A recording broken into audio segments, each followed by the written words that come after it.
estamos peleando desde hace muchos sectores y con un nivel de, yo te diría, de obstinación que tiene que ver con nuestra convicción de que este gobierno lleva al pueblo argentino a una situación de entrega, de sumisión frente a los Estados Unidos, de hambre de la mayoría del pueblo, y que terminamos en un país, como lo dijo el doctor Toto Caputo, si nos va muy bien, terminamos siendo Perú.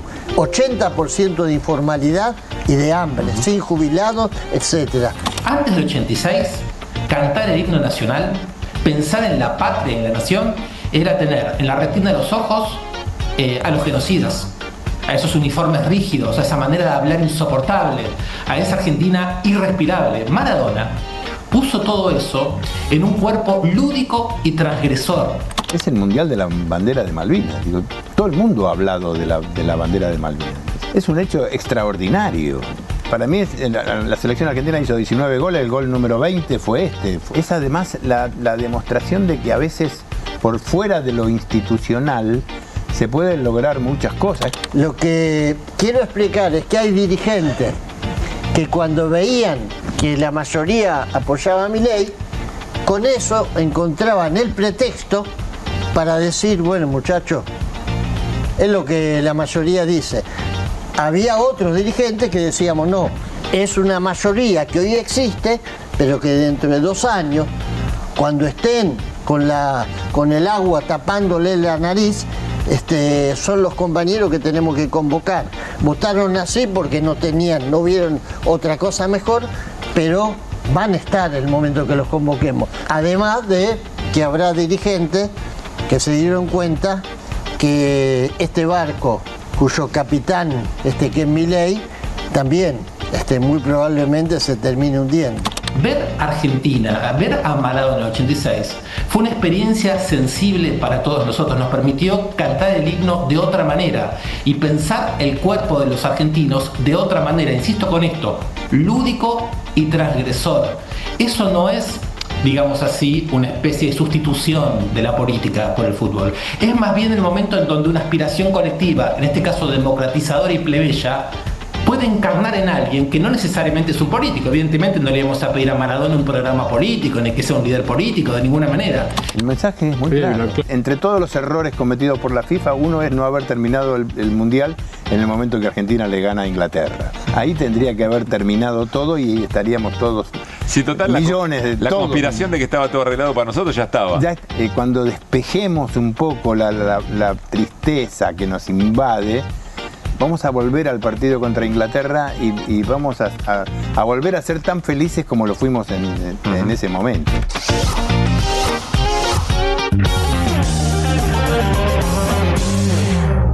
¿Qué tal? ¿Cómo andan? ¿Qué dicen? Muy buenas noches. Bienvenidas, bienvenidos a QR. José Amore, muy buenas noches. ¿Cómo estamos? ¿Qué tal? Buenas noches. ¿Qué dice Lecher? ¿Qué tal? ¿Cómo estamos? Le dije que lo extrañamos bastante. Mira que todavía hay que sumar kilometraje. Y bueno, se fue mucho tiempo. No, sí, ya sé.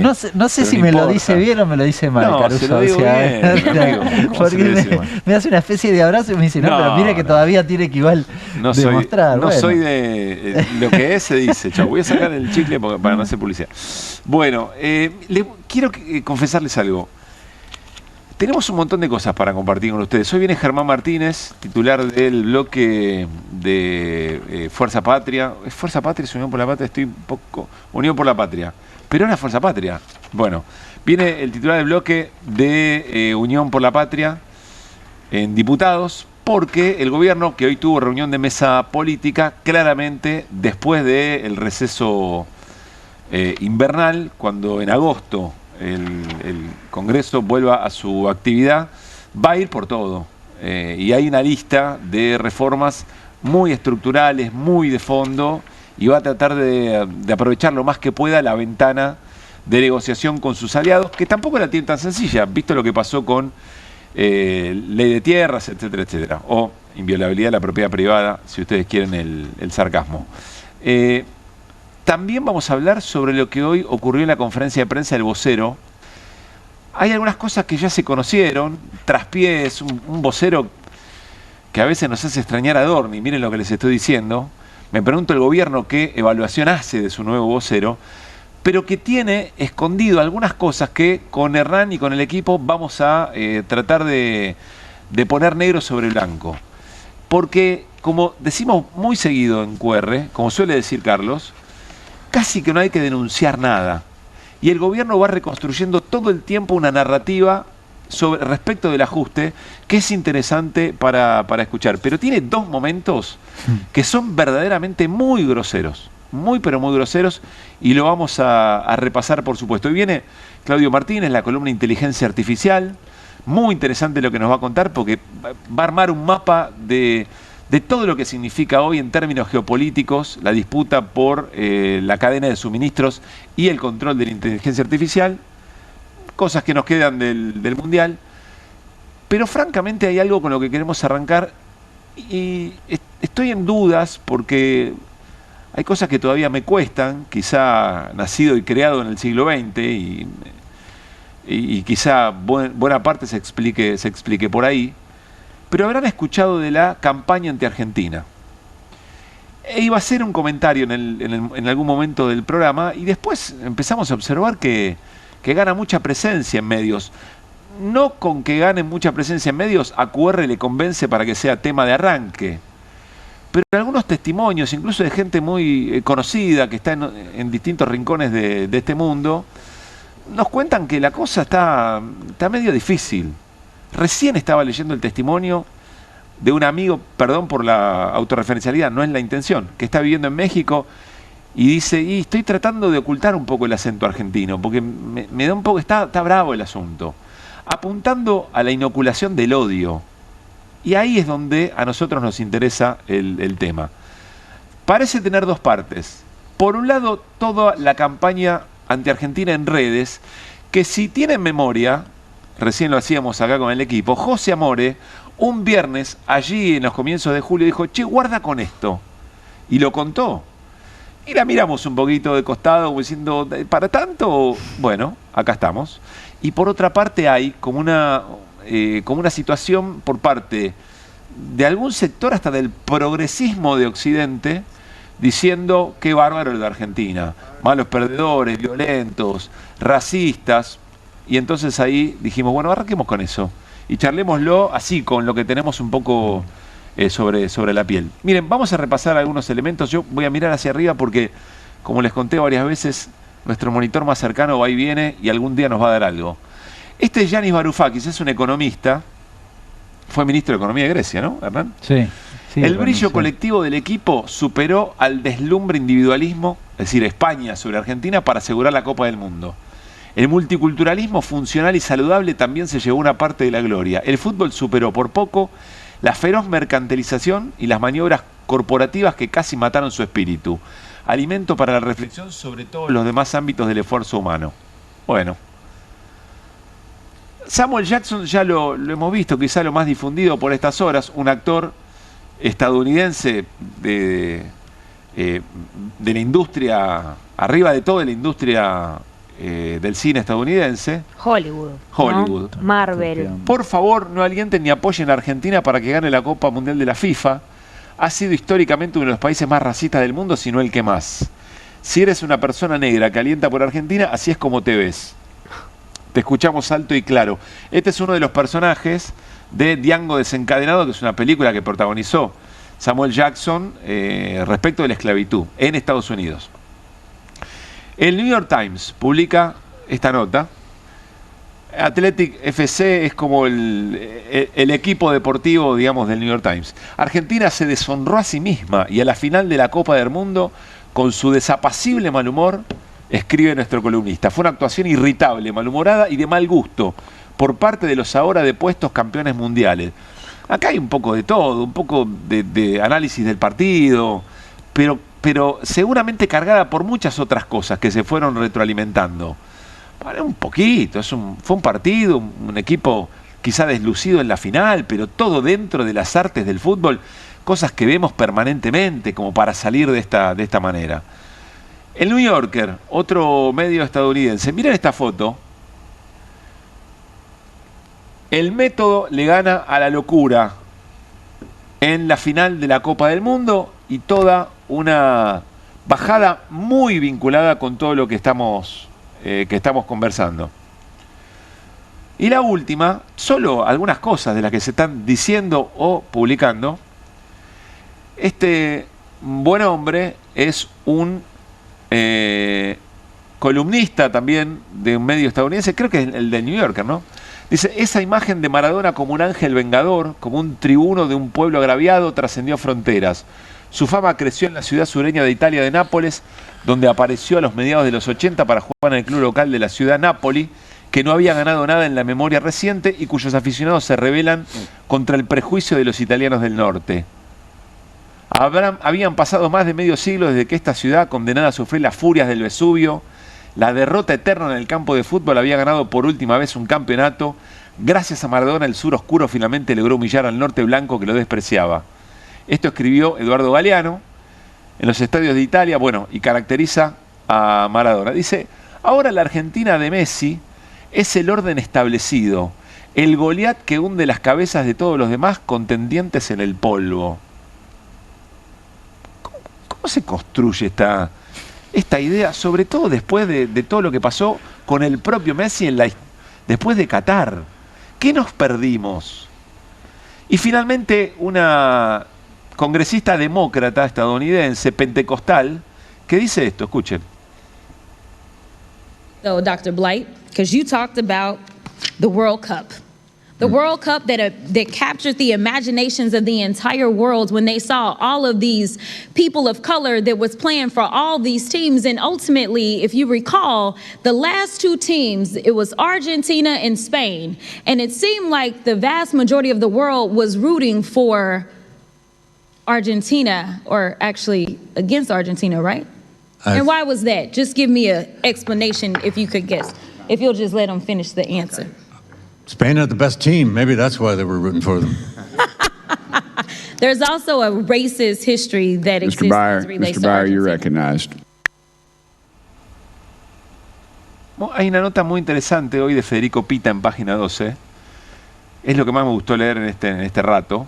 Federico dice, quizá lo invitemos algún día, Federico dice, entre lo encapsulado de las discusiones digitales y nuestras respuestas patrioteras, tratemos de encontrarle la complejidad a estas discusiones. Argentina tiene problemas de discriminación, sobre todo discriminación de clase, sin dudas. Y él dice, una de las figuras más importantes es la violencia institucional a los barrios pobres, o las identidades criollas por sobre las comunidades originales. Hay de todo para decir respecto a esto. Ahora, me parece que no está por acá tomado el debate. ¿Qué ven? Porque insisto, yo en un momento dice, nos estamos enroscando en algo que por ahí estamos entrando en una conversación, estamos cayendo en la trampa. Pero después me parece que hay algunas imágenes que hemos visto incluso en las últimas horas que empiezan a preocupar, o por lo menos a que nos hagamos genuinamente la pregunta sobre qué es lo que tenemos entre manos. Bueno, por un lado hay que destacar que la expresión ya de la congresista habla de otra escala, ¿no?, de la conversación. Quiero decir que además es una audiencia que se da en el Congreso estadounidense sobre el Instituto Smithsonian, que es el instituto que engloba los museos que investigan seriamente en Estados Unidos. Pongo énfasis en eso porque estamos hablando de un espacio donde la academia debería estar representada. Está bien que la academia estaba representada en quien respondía a la pregunta y quizás no en quien la hacía, pero ese es el nivel de reproducción de narrativas totalmente carentes de sustento histórico en los términos que ellos la pronuncian, porque además naturalmente lo que está ocurriendo es que con estos discursos anti-Argentina, que de alguna manera establecen que somos el país más racista del mundo, hay un desconocimiento profundo de aquellos que propagan estos discursos de cuáles son sus orígenes con el racismo, porque Estados Unidos tiene una segregación racial mucho mayor a la que tenemos acá. ¿Quiere decir que en Argentina no haya racismo? Por supuesto que no, sino que es un fenómeno que se manifiesta de forma particular en cada sociedad, con cada bagaje histórico pertinente. Ahora, a lo que a mí me parece interesante señalar es cómo terminamos viendo que cada sector lo utiliza para llevar agua para su molino. Ajá. Los demócratas terminan utilizándolo para decir, porque Milei y porque Perón en su momento, reproduciendo a su vez una fake news que no tiene rigor histórico, porque en la Argentina hubo presencia nazi como la hubo en todo el mundo, ¿no? Y no se pudo comprobar nunca que haya habido si querés, una política de Estado oficial de recibir a los nazis en Argentina. Es más, Argentina fue uno de los primeros países en reconocer el Estado de Israel. Entonces, me parece que hay que mirarlo con la óptica de lo acelerado que está todo, ¿no? Y cómo se van reproduciendo narrativas y nadie va a buscar un paper, nadie va a consultar a una academia seria, ¿no? Estamos todos como reproduciendo esta información falsa. ¿Hernán? Sí, yo ponerme a analizar las contradicciones me parece un montón. Si podemos discutir lo del racismo, comparto, no tiene ningún sentido. Fíjate que se ha volado por los aires que Messi con 39 años, un dato futbolístico de mucha potencia, ha llegado a la final y voló por los aires. Y sí, pero pará, ¿cómo? Porque si me preguntabas una semana atrás, Argentina ganara o no la final, finalmente ese era como el dato importante, ¿no? Bueno, España, supongamos, ganó, Argentina tenía el jugador con 39 años, hizo magia. Voló todo eso por los aires. A mí la irracionalidad de todo lo que aparece vinculado a esto, que está lleno de contradicciones, me habla de otra cosa. Mi hipótesis es absolutamente conspirativa. Digo, alguien pensando esto en algún lugar está diciendo, mirá lo que podemos hacer con un pueblo, mirá lo que podemos hacer con un país. Porque la verdad, les puede gustar o no gustar, Argentina tiene las cosas que tiene, pero la verdad que nosotros no peleamos con nadie, no tuvimos una guerra con nadie, no tenemos conflicto con nadie, salvo con Inglaterra por las Malvinas y nada más. A mí me parece que todo esto se monta sobre la dinámica del algoritmo en sociedades partidas a la mitad, donde siempre encontrás gente para decir absolutamente cualquier cosa, y donde se canalizan las frustraciones, que en algún momento acá en la Argentina las canalizó Milei, frustraciones de todo tipo, porque recién veíamos, es decir, aquel que quiere putear a Milei le viene bien, aquel que quiere decir que somos soberbios le viene bien, aquel que está enojado con el resultado del Mundial le viene bien, o contento con España y perdió Argentina también, aquel que quiere decir racistas también, es decir, sí que tiene que ver todo eso junto, es decir, hay una gran bolsa de gato, podríamos decir, que se agrupa para mí en esta gran operación, que es básicamente un tubo de ensayo de estigmatizar, en este caso a los argentinos. Quizás estamos más acostumbrados a estigmatizar a una persona, a ver cómo se estigmatiza una persona. O ciertos colectivos. O cierto colectivo. Un país entero. Y no un país entero. Por eso digo, es un tubo de ensayo.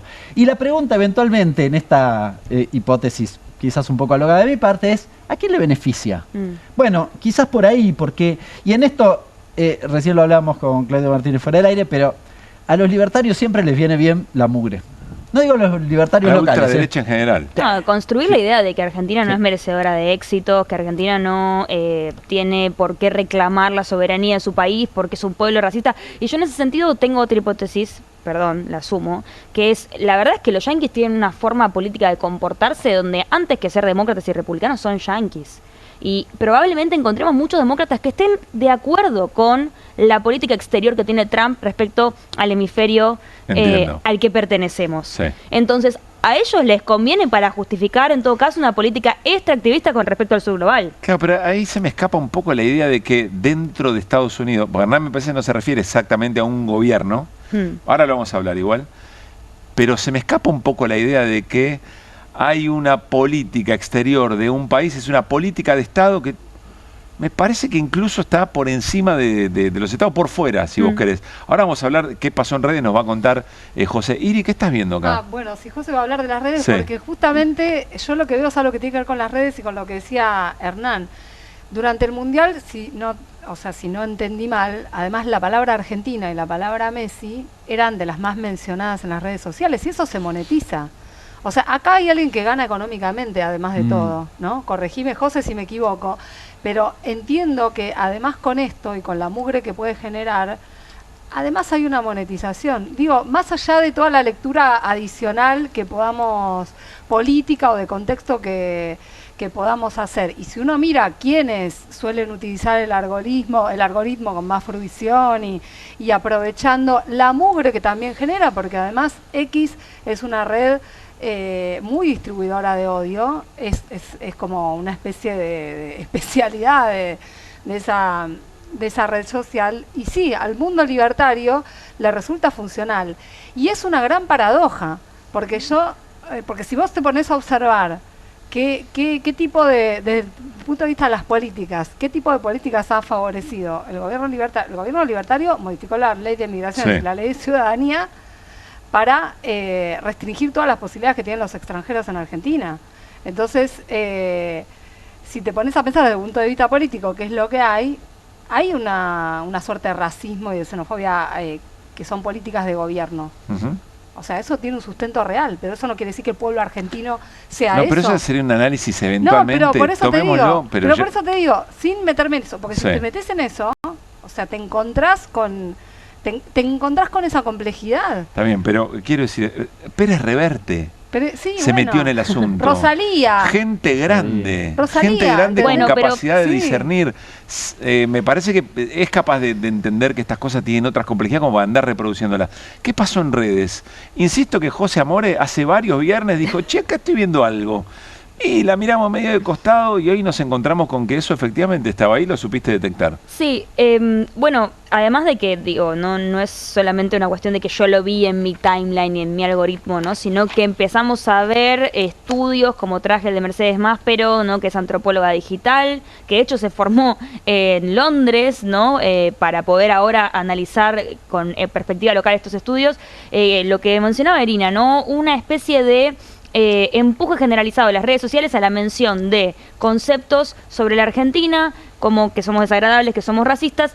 Tanto fue así que lo que hoy ocurrió en particular es que se empezó como a escrachar a famosos que habían tenido la intención de reproducir estos discursos. Así como pasó con el actor de Hollywood que veíamos antes, pasó con Rosalía. Ajá. Y un reposteo que hizo ella apenas terminó, bueno, la final del mundo de fútbol, obviamente, lo que pasó el domingo, ya conocemos todos, ahí lo estamos viendo.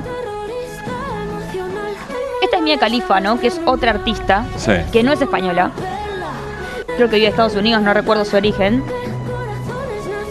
Y lo que estamos viendo acá es, bueno, cómo ella cita la Mia Khalifa, efectivamente. Es un hitazo. Es un hitazo se llama La Perla, el último disco de Rosalía. Rosalía toca en Argentina dentro de un par de semanas, ¿no? Claro.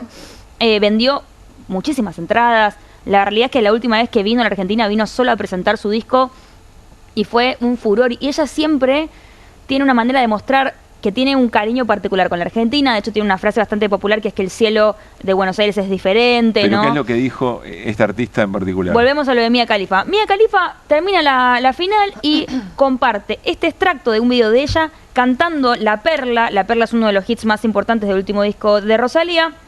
Y en particular cantando una frase que dice: la decepción local rompe corazones nacional, un terrorista emocional, el mayor desastre mundial, es una perla, nadie se fía. Y pone en el texto: así se siente que España haya ganado la final del mundo. Sí. La canción habla de un psicópata, un manipulador. Entonces la gente obviamente se indignó, tiene sentido, además con un mes y medio de campaña anti-Argentina, porque esto empezó desde el 1 de julio, cuando te diría que la Argentina apenas empezó a disputarse la final del mundo, el mundial.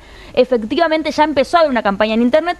Bueno, a los ¿Una fanáticos... campaña comprobada o es una impresión de que hubo? No, a ver, lo que pasa es que en términos de campaña, digamos, hace alusión a que estuvo orquestado, y eso no está chequeado aún. Sí. Pero sí lo que ocurrió es que hubo emergentes de todo el mundo, cuentas que en general se dedican a publicar inclusive contenido erótico que nada tiene que ver con la discusión política, con la discusión deportiva, hablando mal de Argentina, y que hubo voceros de la cultura y la política internacional que se refirieron a la Argentina como un país nazi, un país racista durante todo el evento deportivo, e inclusive a medida que Argentina iba superando etapas hasta llegar a la final, esos mensajes se iban intensificando y crecieron, ¿no? O sea, no éramos parte de la conversación y de repente lo fuimos. ¿Esto quiere decir que está todo orquestado, que alguien está poniendo plata y manipulando? No lo sabemos. Lo que sabemos es que, por un lado, para mí hay un fenómeno muy grande que tiene que ver con un concepto que les voy a traer a ustedes. ¿Saben lo que es el rage bait? No. Bueno, Hernán puede saberlo, pero yo no. No, tampoco. El rage bait es una forma de publicar contenido en redes sociales que el único interés que tiene es generar conversación desde la bronca, desde el odio, y ya no importa si la información es verdadera o falsa, sino que lo que busca es la interacción. ¿Por qué? Porque la interacción, como decía Iri, monetiza. Entonces lo que vimos es que durante todo el Mundial mucha gente se subió a la narrativa anti-argentina por el mero hecho de conversar de aquello de lo que todo el mundo está conversando y sacar unos mangos de ahí, ¿no? Con Rosalía yo creo que las cosas se fueron un poquito más allá, porque lo que empezó a pasar es que la gente empezó a devolver sus entradas para ir a verla y la acusó, ahí estamos viendo, mira, los comentarios que le dejaron en su última publicación de Instagram, muy enojados, ¿no? Porque, bueno, en realidad uno puede pensar, ¿fue una manera la de Rosalía de sumarse a la campaña anti-argentina? ¿O fue una chicana futbolística, digamos, parte de lo que estamos acostumbrados en el folclore del fútbol?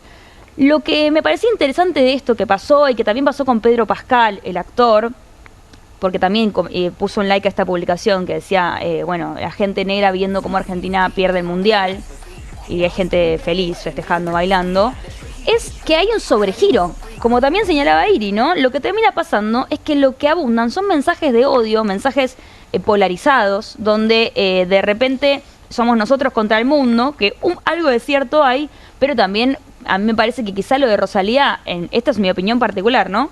Se fue un poco más allá, porque ella todo el tiempo comparte videos que hacen otros famosos, cantando sus temas del último disco.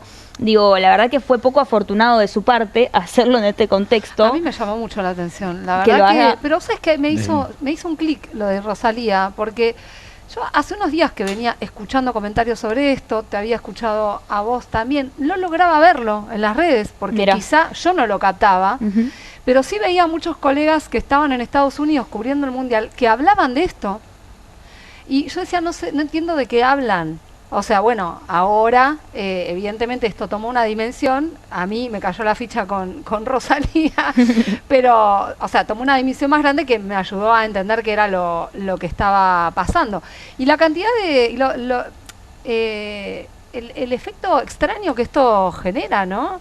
Y también de desgaste, porque había, o sea, lo que yo percibía era que en Estados Unidos había un malestar que yo no lograba explicarme. O sea, que decía, ¿de qué hablan? No entiendo. Claro. Pero evidentemente esto estaba llegando de alguna manera. Cuando yo digo la contradicción es que evidentemente esto por ahí a alguna gente le resulta funcional porque es su forma de vivir, como al ecosistema libertario, ¿no? Y que no saben ni lo que están reproduciendo, pero el efecto ha sido este. Y es... Yo francamente estoy tratando de entender la escena, me desborda un poco, lo cual también hasta me pregunto, che, ¿cuál es nuestro rol como un medio más tradicional, si vos querés, de bajar la... ¿cómo manejamos estas cosas? Pero está ocurriendo. Yo lo que trato de hacer, mi pregunta además es, ¿cuánto de esto es del mundo real y cuánto es de las redes sociales? ¿No? ¿Y cuánto las redes sociales han pasado a formar parte del mundo real? Llegó al Congreso de los Estados Unidos, Rosalía tuvo que bajar el posteo porque tiene un show en 2 semanas y se le están cayendo la venta de las entradas. Digo, ya no es algo de Twitter. Ya empieza a afectar las relaciones humanas y sociales. Hemos visto agresiones que también... Exacto. Claro. Exacto. Que vos decís, bueno, por ahí pasó una vez y entonces a partir de eso creemos que está pasando masivamente. Tampoco lo tengo muy en claro, pero fajaron... Occidente igual, ¿no? Sí, estamos hablando de Occidente. No, digo, porque el mundo es un poco más grande. Sí. Y a mí también, lo de Occidente, porque digo, los que operan sobre esto, operan sobre Occidente. Tratando de alimentar tu teoría, digamos. Pero además la doble vara, perdón, dale. Bueno, iba a decir que la doble vara que hay, porque vos traías lo de los ilustrados del progresismo internacional, subiéndose a la narrativa anti-argentina, sin rigor histórico, diciendo que somos racistas. Y yo decía, bueno, al final, la bandera de Palestina que levantaron cada uno de estos individuos que hoy citamos, la bandera de que en Palestina hay un genocidio y que entonces, digo, no sirvió para nada en términos de discutir sobre las formas de colonización del presente, ¿no? Porque además de que hay un simplismo muy tonto en decir, si ustedes tienen un presidente que abiertamente está con esta regla de él es porque todos los argentinos son nazis, me parece que lo que ha demostrado es que ese Occidente o esos faros de Occidente que a veces miramos desde acá creyendo que tienen información clara sobre cómo leer el mundo, bueno, poco conocen de las complejidades de nuestro territorio, claro, ¿no? Claro, sí. Bueno, estamos haciendo referencia a esta imagen, es dura, a nosotros no nos gustan pasar estas cosas, creemos que hay que ser cuidadosos también, pero esto ya circuló bastante, que es un argentino que lo están recontrafajando entre 10, 15 personas. ¿Y cómo se van sumando aparte? Se van sumando y al lado en el borde, digamos, de una estación de subte, digamos, ¿no? ¿Esto es un hecho aislado o no? Bueno, yo creo que lo que nos estamos proponiendo es conversemos sobre esto, a ver de qué se trata y vemos cómo lo atajamos, antes de subirnos a esa misma soberbia o esa violencia con la que se describen estas cosas y que es parte de lo que eventualmente quieren que se genere. Pero miren esto, recién charlaba con la producción si hacíamos alguna seña, disculpas por eso, pero estamos viendo si exponíamos o no el nombre de esta persona. Es un amigo que está viviendo en México y que hizo esta publicación. Yo no lo quiero exponer, aunque él lo hizo público. Dice, tengo miedo a salir a la calle y que se note mi acento argentino. Estoy muy triste, he sido respetuoso y agradecido en esta tierra, pero eso no cuenta porque el prejuicio va por delante de mí. He vivido la xenofobia aquí, pero había sido minoritaria. Hoy esto se descontroló y se pone violento. Sigue. Esto no es nuevo y es una pequeña muestra de lo que viven muchos grupos de personas en el mundo, que la pasan mucho peor, pero es la chispa que enciende un odio que no sabemos dónde termina. Estoy atónito al ver cómo se nos degrada silenciosamente la mente de los ciudadanos, se prepara el terreno. Qué curioso que el algoritmo difunda el contenido más prejuicioso y xenófobo. El algoritmo va a dar todas las herramientas necesarias para que el odio esté totalmente justificado. Cuidado porque los prejuicios, la xenofobia, la manipulación de la información hacia el rechazo de grupos humanos son la puerta de entrada de las ideas fascistas en el pueblo. Nos quieren ofendidos, divididos, desorganizados, confundidos, atentos a quien difunda, profundice y se beneficie de esto, políticos, medios y creadores de contenido. Vamos a reconocer al próximo Milei Trump de México por su desprecio a algunos grupos humanos. Bueno, encima con capacidad de observar lo que pasa, ¿no? No, yo digo, acá hemos discutido mucho con Claudio también, digamos, el rol de la inteligencia artificial y cuáles son los límites y demás. Por eso insisto, no por llevar agua para mi molino, pero en la cuestión del tubo de ensayo, me parece muy llamativo por el nivel de irracionalidad, José recién lo de cualquiera que intervino en esto. Si cuando pensás 2 minutos no podés decir esas cosas, no podés postear eso, no podés replicar semejante cosa. Gente que uno dice, che, más o menos pensalo 2 minutos, no te pido mucho, un poquito. El nivel de irracionalidad de esto a mí me hace reflexionar. Claro. Bueno. Yo lo que dejo la pregunta abierta. Esto está pasando hace bastante tiempo e insisto, ya escaló hacia editoriales de las revistas más leídas en términos internacionales, la congresista de los Estados Unidos. Digo, ya me parece que sería meritorio algún tipo de declaración de la Argentina en términos oficiales, o mínimo que la Cancillería se pregunte qué se puede hacer ante esto, porque lo que yo veo es que el presidente tuitea cosas horrendas que terminan favoreciendo a la idea de que Argentina es racista y nadie se ocupa de apropiarse de la narrativa nacional. A Milei diciendo qué bárbaro el uso que le están dando a las redes y al obviamente que no, por eso yo marcaba la contradicción. Por eso, o sea, porque no puede suceder eso, porque no lo piensa Milei, porque la matriz del gobierno es otra. Sí. Claro, otra. pero es la del desprecio al extranjero. Estamos. Entonces, pero sí. Yo coincido con vos, aunque pero lo que dije es otra cosa. No hay que dejar de señalar. Nuestra Constitución diga otra cosa, ¿no? Porque nuestra Constitución abraza. Eso es realmente llamativo, o sea, que acusen a nuestro pueblo. En Europa están discutiendo cómo cierran la frontera y acá puede venir cualquiera, pero los racistas somos nosotros. Es raro. Es increíble. De todas maneras, es raro el argumento, ¿no? Hay discursos muy fuertes, lo hemos hablado muchas veces, ¿no? La invasión silenciosa desde allá para acá. Sí. Pero bueno, propongo poner acá una pausa. Me gusta la idea de dejar preguntas abiertas. No es muy habitual en general el periodismo en este tiempo. Y en un rato lo vamos a retomar con Gabriel Puricelli, analista internacional y sociólogo, porque me parece que confluyen en su formación varias cosas para charlar. Bueno, hablando de campañas, hay alguien que no la está pegando para nada y es el vocero presidencial. El vocero, flamante nuevo vocero, Adrián Rabier, que viene a reemplazar a Manuel Adorni. En el mismo momento en el que aparece, ayer me encantó Juan José Pano cuando dijo, va a seguir siempre el Mundial de la bandera de Malvinas, ¿no? Sí. En el momento en que aparecen los jugadores de la selección después del partido frente a Inglaterra con la bandera de Malvinas, el gobierno, o a través de su vocero, reacciona de esta manera. Siendo un país bananero, nunca vamos a recuperar las Malvinas. Si logramos que la Argentina sea grande nuevamente, próspera y respetada, nuestras posibilidades de avanzar en el reclamo de soberanía serán mucho mayores, la única vía es la diplomática, etc. Bueno, esto arranca así arranca el posteo. Vamos a volver ahora a repasarlo. Hoy a la mañana el vocero, se van a convertir en habituales conferencias de los martes. Fabián Waldman le dice, a ver, ¿cómo es lo del país bananero? Y Javier contesta esto.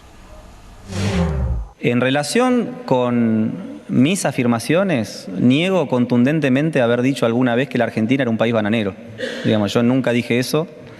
Es una interpretación de muy mala fe de algunos periodistas y algunos titulares en algunos diarios que incluso me ponen entre comillas una frase que yo nunca dije. No digo que sean todos los diarios, ahora digo lo que expresé, pero de ninguna manera yo jamás dije que la Argentina era un país bananero. Lo que dije era un condicional de que si Argentina era un país bananero, nosotros no íbamos a poder, pelear por las Malvinas o conseguir o recuperar las Malvinas como todos queremos. En este sentido, el espíritu de mi mensaje es que el kirchnerismo ha hecho mucho daño en la Argentina, ha dejado una economía rota, desequilibrada. En términos técnicos de economía creo que ya lo hemos enfatizado muchísimo todos los que somos parte de este gobierno, pero hemos perdido el orden público, hemos perdido... Bueno, etcétera, etcétera. Hay varias cosas para analizar. Pero primero, volvamos un momento al posteo. Porque Javier dice, yo nunca dije eso, es verdad, lo escribió. Pero más allá de eso, insisto que es muy importante entender que este es el posteo del vocero después del evento de la bandera. Es clarísimo, y yo te diría hasta de cierta cobardía o un recular en chancletas, que el vocero no reconozca que esta fue la reacción, caracterizar a la actitud, si vos querés, como de un país bananero, hacer un reclamo por Malvinas del modo en que lo hicieron los jugadores. Y todo lo que sucedió después, es decir, lo que sucedió con la bandera y toda la repercusión es de bananeros. Eso es lo que está diciendo Javier. Y después encima dice, ¿y el kirchnerismo? ¿En qué momento aparece el kirchnerismo en el relato de país bananero? Que hasta donde entiendo, país bananero es un país en el que efectivamente renuncia al valor agregado, al desarrollo industrial, etcétera, y se dedica a la mera exportación de bienes primarios. Con lo cual, si me apurás un poquito, diría que el proyecto al que vamos se parece bastante. Se parece bastante. Sí, a ver, recién hablábamos de la irracionalidad, ¿no? No importa ni siquiera que tuiteé y está escrito ahí. Lo vas y lo buscás. No es que tenés que buscar el tape, está escrito. Y sin embargo el tipo dice, yo no dije eso. Por eso me parece es como, se acabó, no importa lo que digas, no importa lo que hagas. Me parece igual, las dos reflexiones, Pablo, que acabas de hacer me parecen lo importante. Primero, ¿cuál es el país bananero, en todo caso, que tiene en la cabeza Javier y hacia el que vamos, ¿no? Y segundo, la crítica profunda de ese tuit y ese comentario a lo que hicieron los jugadores, ¿no? Es decir, a una política donde además, si queremos incorporar cosas, Patricia Bullrich dijo que había que vender las Malvinas, Milei dijo en infinidad de oportunidades que Thatcher era una genia, que las Malvinas se prohibieron en la guerra y que había que preguntarle a los habitantes de Malvinas a ver qué pensaban. Sí. Es un retroceso sacó la bandera total de la autodeterminación de los pueblos con Malvinas, que es también un error en términos de la ONU, ¿no? O sea, claro, porque es un territorio colonizado, ¿no? No existe la autoproclamación de los pueblos en esos términos, ¿no? Es más bien al contrario, o sea, si en los términos de Milei fuera y los de la ONU, la Argentina tendría derecho sobre la soberanía de Malvinas. Para mí es como que quedan muy expuestos, ¿no? Quedaron muy expuestos porque lo venimos diciendo, los jugadores terminaron entendiendo más el rol que ocupa Malvinas, ni siquiera te digo en el reclamo por la soberanía, en términos históricos y sociales, que para mí están completamente... identitarios. Digamos, claro, exactamente, en términos identitarios lo entendieron mejor que el propio gobierno nacional, y Javier suma escenarios de tensión, ¿no? Me parece, y bueno, no sé si está... Yo dije que hay que darle un tiempo de prórroga porque a veces está adaptando al puesto nuevo, que a veces pasa. Puede ser. Pero no ya sé. Es la tercera o cuarta vez que tiene que aclarar lo que dijo.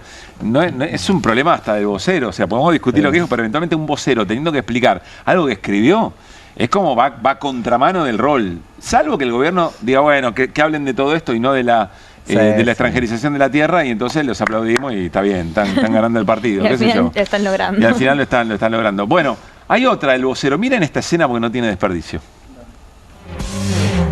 Aclaro algo respecto a esto. El lunes de la semana pasada, por instrucción del canciller Quirno, se presentó una nota formal de protesta a la Embajada del Reino Unido Perdón.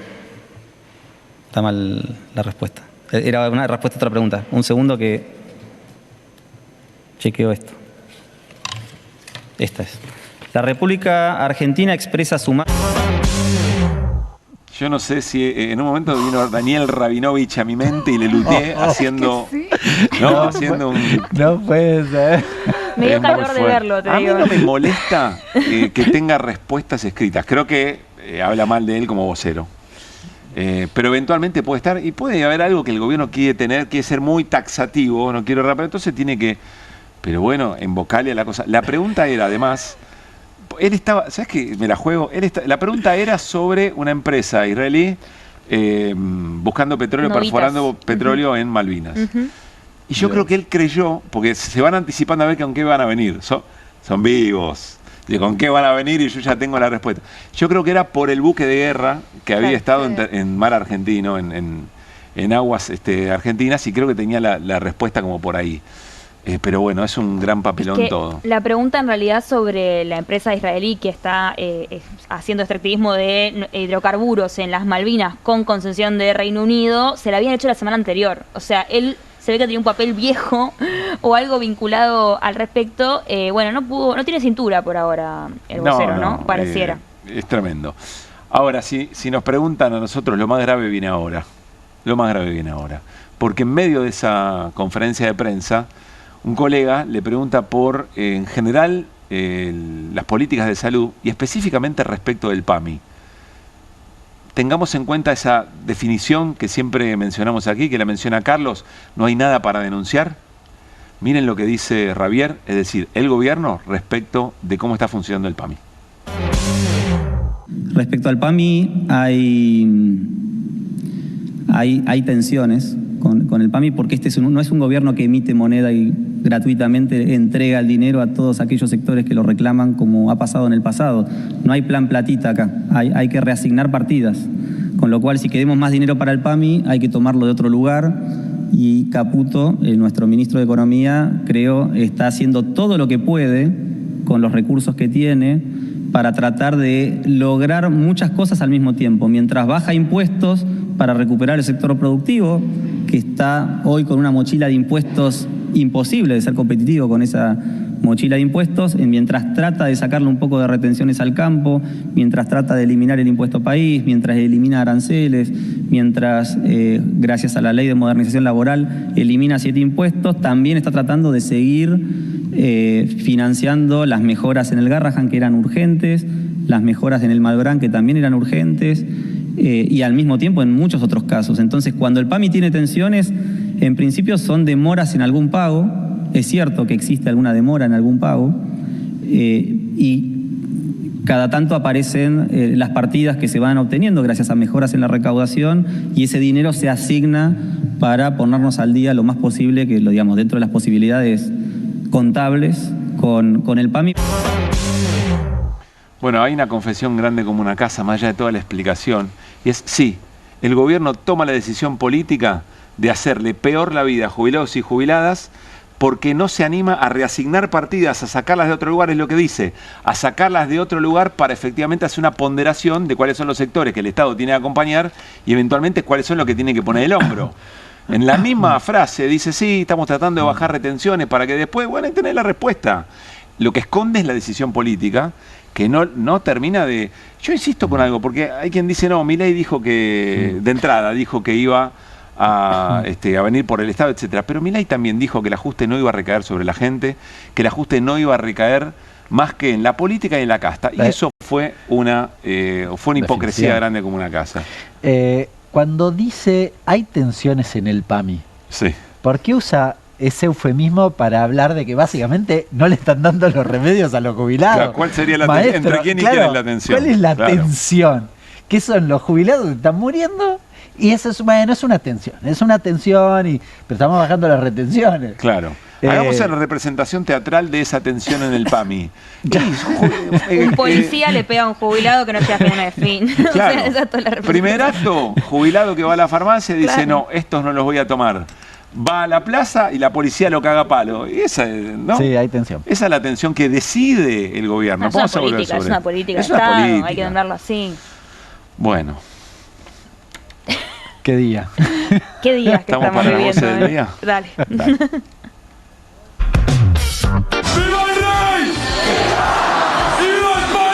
Vayan quemando sus viejas fotos del Che Guevara, los libros de Galeano, los mapamundis esos al revés, que el mundo ha cambiado y hoy hay otros símbolos que representan la dignidad del sur global frente a los imperios. Ahí lo tenéis, Felipe VI levantando la Copa del Mundo. Argentina, país más racista en el mundo, dice Samuel Jackson. ¿De dónde es el morocho? ¿De Estados Unidos eso, no? Gracias por defender con honor la camiseta, no nos deben absolutamente nada. ¡Vamos, Argentina! Necesitábamos nosotros más que ellos la alegría, porque no llegamos a fin de mes, porque está todo para la mierda. Si nos pudimos unir para esto, nos enseñaron que hay que luchar hasta el final, tenemos que seguir con todas las luchas hasta el final, la educación hasta el final, los jubilados hasta el final. Nace una flor, todos los días sale el sol, de vez en cuando escuchas aquella voz. Había todo un rum que el FBI estaba en el estadio para detener a Chiquitapia. Y eso se comentó dentro del vestuario. Podría haber habido alguna especie de acuerdo para que la Argentina entregue la final. Lo quiero decir tal cual lo contaron porque quiero ver tu reacción en vivo. No, yo creo que todo mentira. Podemos decir que la escaloneta está unida, no hay conflictos internos. No lo puedo creer que me está preguntando. ¿Tiene pensado tomar alguna medida respecto a la empresa israelí Navitas, que va a ser el principal proyecto de exploración de petróleo en las Islas Malvinas? Se suma al patrullaje de un buque de guerra inglés. El lunes de la semana pasada, por instrucción del canciller Kirno, se presentó una nota formal de protesta a la Embajada del Reino Unido perdón. Está mal la respuesta. Era una respuesta a otra pregunta. Vamos a profundizar nuestro plan de acción. Este miércoles nos vamos a movilizar hasta el Congreso. Las políticas del gobierno nacional están provocando un genocidio en nuestros adultos mayores. Se están muriendo. Los que tendrían que estar muy alerta y preocupados son los gobernadores, muchos gobernadores que han sido cómplices de este gobierno, porque esta situación les va a estallar en la cara a ellos. Va a depender de nosotros, de cuánto el pueblo salga a la calle con estas mismas banderas por las que alentamos a la selección. Las Islas Malvinas son nuestra soberanía, las tierras son nuestra soberanía. No podemos permitir la extranjerización de la tierra. Es un acto de rebeldía que va junto con la alegría, porque la alegría y la rebeldía siempre van juntos. Quiero volver a robarle un gol al ladrón, como el Diego y el Navigón, y que brille la cuarta estrella en el cielo glorioso de mi nación. Ojalá sea realidad eso, ¿no? En el próximo mundial nos van a decir que lo saquemos como le pasó a Haití. Ya vamos con Claudio Martínez. Enseguida viene Germán Martínez para hablar de la agenda del Congreso que se viene impulsada fuertemente por el gobierno. En un ratito, ¿qué, Irina? Y ya que hablamos de los jubilados, ¿sabés para qué sí hay plata? ¿Para qué? Para reprimirlos. Claro, hasta quizá la cuenta podría ser beneficiosa si se resolvieran las tensiones en el PAMI eventualmente. Sí, tengo plata para destinar a eso. Claro. Te digo, después te cuento cuánto hay. Hernán, un ratito. No quiero tomarlo de punto, pero vamos a retomar a Javier con algún dato económico. No se puede soltar a Javier. Y después del micropricing te voy a contar alguna cosita. Respecto de las naftas de combustible. Sí. Muy bien. Ratito de hoy. Bueno, columna de Claudio Martínez sobre inteligencia artificial, habitual los martes en este programa. Viene con esta portada. La cortina de silicio. ¡Apa! Y ahí está Xi Jinping, el presidente chino, y Donald Trump, su par estadounidense. Hola, Claudio, ¿cómo estás? Hola, ¿qué tal? ¿Cómo están? ¿Qué es la cortina de silicio? Bueno, a ver, todos tenemos la aspiración de vivir en una era singular, digamos. Uno dice, el tiempo que me toca vivir es un tiempo singular. Yo diría que gracias a la inteligencia artificial estamos viviendo una era doblemente singular. Por un lado, la singularidad de la tecnología que por primera vez en la historia viene a reemplazar o viene a competir con nuestro cerebro. Nuestro cerebro es el órgano que nos hace diferentes, el órgano que nos hizo prevalecer sobre otras especies, es lo que nos diferencia. Bueno, estamos viviendo en una era singular porque creamos una tecnología que viene a competir, a complementar a nuestro cerebro por primera vez en la historia. Pero hay otra singularidad. Perdón, ¿cuántos años tenés? 27 tengo. Bueno, no había nacido Sí. José cuando se había terminado la Guerra Fría. Corría el año 1991 cuando Mikhail Gorbachev renuncia y se termina la Unión Soviética. En ese momento, quizás algunos dicen fue en el 89 cuando se cayó el muro de Berlín. Bueno, no. Cuando terminó la Unión Soviética se terminó la Guerra Fría y hoy estamos viviendo una nueva Guerra Fría. Ya no hay una cortina de acero, hay una cortina de silicio y está determinada por la inteligencia artificial. La nueva Guerra Fría es tecnológica y China viene dando pasos sorprendentes. Hernán, que estuvo hace poco ahí, lo sabe, lo charlamos fuera del aire.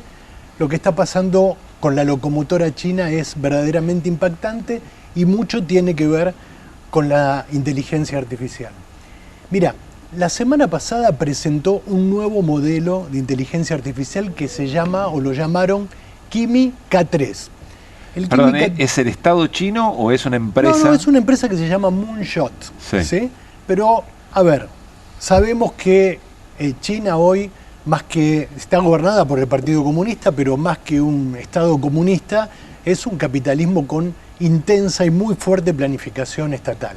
En China existen los ricos, existen los mega ricos, las compañías, el consumo popular, la propiedad privada, pero no existe la democracia como la conocemos en Occidente, no existe la libertad de expresión, etc. Bueno, hoy en China el Estado planifica y estas empresas son las que llevan adelante esa planificación. Porque en cada una de las empresas privadas de China hay un miembro del Partido Comunista sentado en el directorio, velando porque se cumplan los planes quinquenales decididos por el Partido Comunista. Lo que pasó la semana pasada, pasaron dos cosas muy significativas. Una, tecnológica. El lanzamiento de este nuevo modelo de inteligencia artificial que se llama Kimi K3. Compite mano a mano con los modelos más evolucionados de Silicon Valley, con el ChatGPT, con Claude, mano a mano, está ahí, está en el podio, ¿sí? Lo cual produce un terremoto en varios frentes, en el frente tecnológico, pero también en el frente bursátil, porque ha impactado fuertemente en estos días en las acciones de las principales compañías tecnológicas de Silicon Valley. Tiene algunas ventajas, es de código abierto, que quiere decir que se puede compartir, no es una caja negra como los modelos de Silicon Valley. Representa el concepto de IA frugal. ¿Qué es la IA frugal? No requiere extremada capacidad de cómputo ni consume gran cantidad de energía, ¿sí? China no tiene acceso a los microchips más avanzados del mundo, a los semiconductores. ¿Por qué? Porque no Trump, ya Joe Biden en el año 2024 impuso una restricción para que Nvidia, la empresa que distribuye, que diseña los chips de última generación, no le venda a China.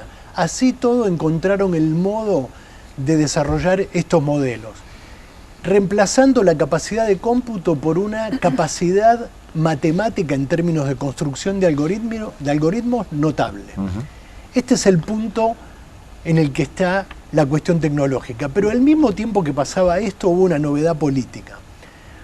Ustedes saben, vos creo que lo has tratado en alguno de los programas, Estados Unidos desarrolló algo que se llama la Pax Sílica. La Pax Sílica es un club de países, un club de naciones que respalda a Estados Unidos en lo que tiene que ver con la cadena de suministros críticos para la inteligencia artificial. Semiconductores, o sea, microchips, tierras raras, energía, litio y datos. Una suerte de integración vertical a nivel Estado. Exactamente. Mira, tenemos en la primera placa cuál es el club de Donald, el club de Donald Trump, ¿sí? Pax Sílica está Estados Unidos, obviamente, entre otros, digo, son 24 países, Australia, Israel, Japón, Corea del Sur, Singapur, Reino Unido, Alemania, Países Bajos, Emiratos Árabes Unidos, India, Qatar, Argentina y Chile. Taiwán es país observador, no puede participar directamente porque eso lo metería en un problema grave con China, claro. ¿sí? Pero Taiwán es un país muy relevante, porque en Taiwán se fabrican el 75% de los microchips de avanzada. Nvidia, mirá qué lindo juego de países, ¿no? Nvidia es una empresa estadounidense, de Silicon Valley, hace el diseño. La fabricación la hace una empresa de Taiwán, TMSC, ¿sí? Pero la máquina para fabricarlas se produce solamente en Países Bajos, con una tecnología muy avanzada que solo tiene una fábrica en Países Bajos. Esa es la cadena de suministros que está de algún modo representada en Pax Silica. Ahora, ¿cuál es el club de Xi Jinping? Y algo que pasó la semana pasada. Vamos a la placa siguiente. El club de Xi tiene que ver con algo que se lanzó la semana pasada en una reunión en Shanghái. Se creó la Organización Mundial de Cooperación en Inteligencia Artificial, en la que están obviamente China, Rusia, Brasil, Indonesia, Kazajistán, Laos, Pakistán, Bielorrusia, Serbia, Cuba, Nicaragua y Venezuela, entre otros. Lo curioso es que en esta reunión participó Antonio Guterres, que es el secretario general de las Naciones Unidas, y que firmó la adhesión. ¿Por qué? Porque lo que está planteando la Organización Mundial de Cooperación en IA es seguir los lineamientos de Naciones Unidas en términos de la necesaria gobernanza de la inteligencia artificial. Tenía pregunta, Hernán. No, estaba pensando, viendo cuáles eran de los BRICS. En realidad solo India me quedó del otro lado. India quedó del otro lado, exactamente, sí. India tiene una política, tiene una frontera... Lo que pasa es que, claro, si India está allá, Pakistán está acá, tenés como India tiene una frontera caliente con China, muy compleja, y con Pakistán ni hablar. Y juega un poco, digamos, el tablero geopolítico está muy convulsionado, porque vos viste que del otro lado quedó Corea del Sur. Corea del Sur, su principal mercado es China, pero no puede obviar Estados Unidos, entonces vive en una permanente ambigüedad. Con India pasa más o menos lo mismo, o sea, se reconoce como del sur global, pero por otro lado firma Pax Silica con Estados Unidos. Este es el tablero que hoy tenemos, esta es la nueva Guerra Fría. Pax Silica en concreto, a ver, ¿es una idea o el mocho...? No, ahí el Departamento de Estado lo hizo en dos partes. Primera parte, a fines del año pasado firmaron los primeros 10 u 11 países, y ahora hace un mes, con la presencia de nuestro canciller Kirchner, se firmó el segundo tramo, donde entraron, por ejemplo, Argentina y Chile. Pero hay un compromiso concreto. Hay un compromiso concreto, cada uno pone lo que tiene. ¿Qué quiere decir? Emiratos Árabes pone recursos, pone centros de datos. Emiratos Árabes está invirtiendo fortunas en centros de datos y está llevando, igual que Singapur, está llevando a muchos científicos para desarrollar sus propios modelos. ¿Qué es lo que le toca a Argentina en Pax Silica? Bueno, la energía, el litio, el extractivismo de datos, digamos, y en todo caso, en algún momento, gracias al Super Rigi, quizás la posibilidad de que se instale algún centro de datos en la Patagonia para consumir energía y agua. Pero este es el tablero, o sea, Estados Unidos juega por un lado, China juega por el otro. China también observa quiénes son los heridos de la política de Estados Unidos y con la ambulancia los va recogiendo y les va prometiendo también apoyo y aportes para el desarrollo de IAs soberanas en alguno de todos estos países que se quedan muchas veces afuera del reparto. ¿Cuál es el problema de esta Guerra Fría? El problema central es que nosotros, ya lo hemos dicho muchas veces acá, el mundo necesita que la inteligencia artificial encuentre algún tipo de gobernanza que permita que se desarrolle en favor de los valores humanos y no solo del mercado. Cuando el Papa dice tenemos que desarmar la inteligencia artificial, no está hablando de desenchufarla, lo que está hablando es de desarmar la lógica exclusivamente mercantilista a través de la cual se desarrolló y llevarlo a una lógica que la inteligencia artificial tiene con qué. O sea, la inteligencia artificial tiene la posibilidad de mejorar la productividad, de mejorar la salud, de extender la vida humana, de combatir el cambio climático. O sea, hay muchos elementos para ser optimistas en torno a la inteligencia artificial. Pero si solo está desarrollada para la profundización de las grandes fortunas de 5 tipos en Silicon Valley y para los negocios de la guerra de un gobierno como el de Donald Trump, estamos listos. Esa es la puja. Y el problema de esta cortina de silicio que reemplaza la vieja cortina de hierro de la antigua Guerra Fría es que en este clima de tensión esa gobernanza global no va a ser posible. el tablero queda definitivamente dividido en dos, porque no hay modo de que avance un diálogo que comprometa a las dos superpotencias de la IA, que son China y Estados Unidos. China y Estados Unidos necesitarían converger para que el mundo encuentre en la inteligencia artificial todo lo que esta tecnología es capaz de ofrecer. ¿Hay lugares de discusión más o menos pública? Bueno, vos fuiste a uno de los congresos más importantes en la India. Existen las cumbres, ya se realizaron 4 cumbres, una en Gran Bretaña, otra en Seúl, otra en Francia, a la que fui, y también a la de este año en la India, en la que estuve, donde se discute. Se va avanzando, obviamente hay avances muy lentos, avances que no se compadecen con la velocidad a la que está avanzando la innovación. La innovación va a 1000 y los avances van a 50 por hora. El problema es que existe poco compromiso de los principales actores de esta novela, que son China y Estados Unidos. Cada uno está armando su club, como hemos visto, y poco hay de diálogo, digamos, entre ellos. A mí me parece que ese es el problema central. También hace un par de semanas hubo un encuentro en Ginebra de Naciones Unidas por el diálogo.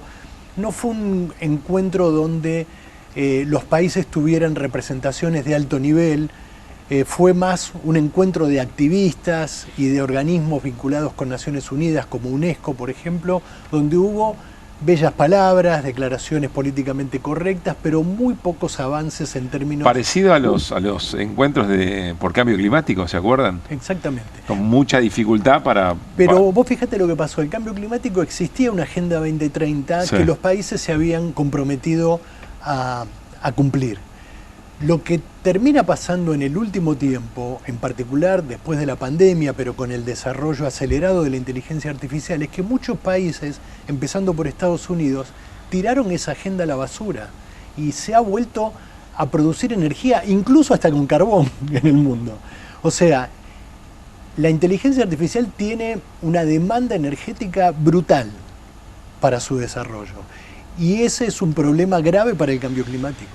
Es un problema grave para la Agenda 2030 de cambio climático. La agenda que promovía energías limpias, energías renovables y todo eso quedó de lado. Claudio, perdón. Sí. Pero quería hacerte una pregunta, porque me llama la atención que el gobierno haya podido adherir a un acuerdo así, sin explicarle, por lo menos al Congreso, cuáles serían las consecuencias, ¿no? Digo, porque entregar nuestro territorio sin que pase por el Congreso Nacional me parece raro. ¿Se conocen los detalles del acuerdo o es como una cuestión más de adherimos en la letra grande? El gobierno adhiere a una letra grande que implica comprometerse a cumplir las necesidades de Estados Unidos en términos de esa cadena de suministro. Lo que está velado, lo que no se dice, es que por otro lado te comprometes a no ayudar a China, fundamentalmente. Claro. Y en cuanto a la participación del Congreso, digo, no es nuevo en la política de este gobierno, corre por mi cuenta. Estamos sufriendo un gobierno ilegal, no ilegítimo, ilegal, porque no cumple las leyes. Algo que no cumple las leyes es ilegal. El gobierno que sufrimos es un gobierno ilegal. Un gobierno que no cumple, primero, la ley de leyes, la Constitución, y de ahí para abajo todo lo que se te ocurra. Gracias, Clau. Gracias a usted. Claudio Martínez, su columna de inteligencia artificial de cada martes. Vamos a volver sobre algo que conversamos en el arranque del programa y tiene que ver con, me cuesta hasta nombrarlo, campaña anti-Argentina, lo que está ocurriendo entre algunos intelectuales del progresismo, otros no tanto, pero que efectivamente se montan sobre todo lo que ha ocurrido, más la explicación en redes que nos daba José Amor. Está Gabriel Puricelli en línea, es analista de política internacional, sociólogo. Gabriel, ¿cómo te va? Pablo Caruso y todo el equipo de QR, saludamos. ¿Qué tal? Buenas noches, ¿cómo están? Gracias, Gabriel. ¿Qué estás observando respecto de todo esto que se ha dado en llamar campaña anti-Argentina en el mundo, desde tu perspectiva y mirada? Bueno, lo primero, si me permitís, es rechazar el término de campaña anti-Argentina, que me parece que deberíamos situarlo históricamente en lo que fue la campaña de derechos humanos que se hizo contra la dictadura argentina entre el 76 y el 83 y que la dictadura llamó campaña argentina. Así que elijamos cualquier otro nombre, todos sabemos de lo que estamos hablando, pero me parece que tenemos que hay determinados conceptos que los tenemos que guardar en un lugar muy, muy específico. La segunda cuestión, estamos viviendo el algoritmo. El algoritmo busca nuestra atención, busca nuestra indignación y agrega, en este caso, las pavadas de manera tal que las veamos todas. Entonces, asistimos a conversaciones que por ahí antes eran alrededor de un par de cervezas y no demasiado en serio, que quedan inmortalizadas en un tweet, básicamente tweets, ¿no? Porque Daron Acemoglu, Yanis Varoufakis, los distintos intelectuales, políticos que tuvieron expresiones poco felices, en general lo han hecho de manera muy sucinta, que seguramente no le hace honor tampoco a la sofisticación de su pensamiento en las redes sociales. Y esto lo digo para dar contexto, no para minimizar. Entiendo. Que obviamente todos sabemos que lo que escribimos en las redes sociales se va a leer después. Es que claro, Gabriel, quizá la primera pregunta, me encanta lo del rechazo a nombrar esto como campaña anti-argentina, habría que ver cómo lo hacemos, pero quizá la primera pregunta es ¿qué tan en serio nos tomamos esto? ¿O qué lugar le damos en nuestra discusión, en nuestro debate? A ver, yo creo que hay dos.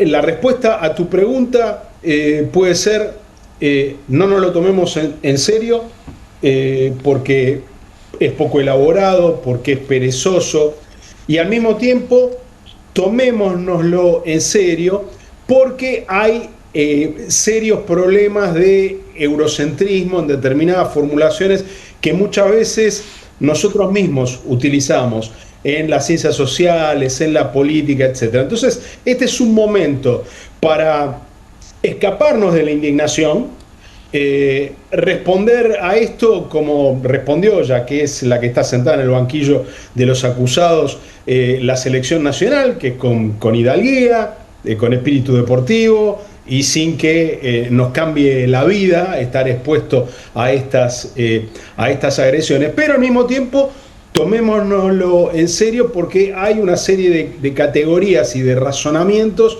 que hay que poner en cuestión a raíz de estas cosas que se han dicho tan alegremente, ¿no?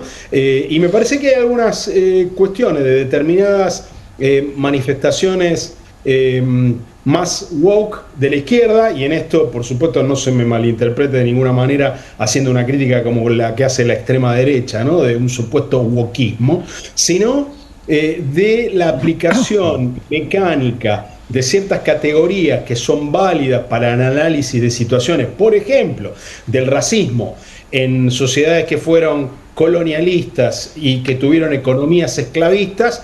Bueno, no son conceptos que viajan muy bien y que expliquen las mismas cosas en sociedades que no tuvieron estructuras económicas esclavistas y que no ejercieron el colonialismo. Y que, por supuesto, tienen formas de racismo estructural, porque obviamente la defensa frente a acusaciones muy mal elaboradas, muy pobremente pensadas, no debe ser clamar una inocencia absoluta. Y la verdad no debería haber usado ni siquiera el término inocencia, porque acá tampoco se trata de una cuestión de culpabilidades, sino de la capacidad de autorreflexión que tenemos las sociedades frente a los problemas que las sociedades tienen, en este caso el racismo estructural, que con manifestaciones distintas está presente prácticamente en todas las sociedades contemporáneas. Gabriel, se lo preguntaba en voz alta en mi compañera José Amores hace un rato, no sé si lo habrá hecho en este rato, pido disculpas eventualmente. ¿El gobierno debería orientarnos en la conversación, tener una expresión desde la Cancillería en esto de no tomarlo tan en serio, pero sí? ¿Qué crees? Un gobierno como el que creo que nos mereceríamos tener debería hacerlo. Este gobierno de ninguna manera puede hacerlo por más que quiera, porque si estamos siendo blanco de estas expresiones, es, entre otras cosas, porque el comportamiento de instancias que las podemos denominar tranquilamente paragubernamentales, como la derecha a diario, han dado ejemplo de las formas más brutales y perezosas del racismo.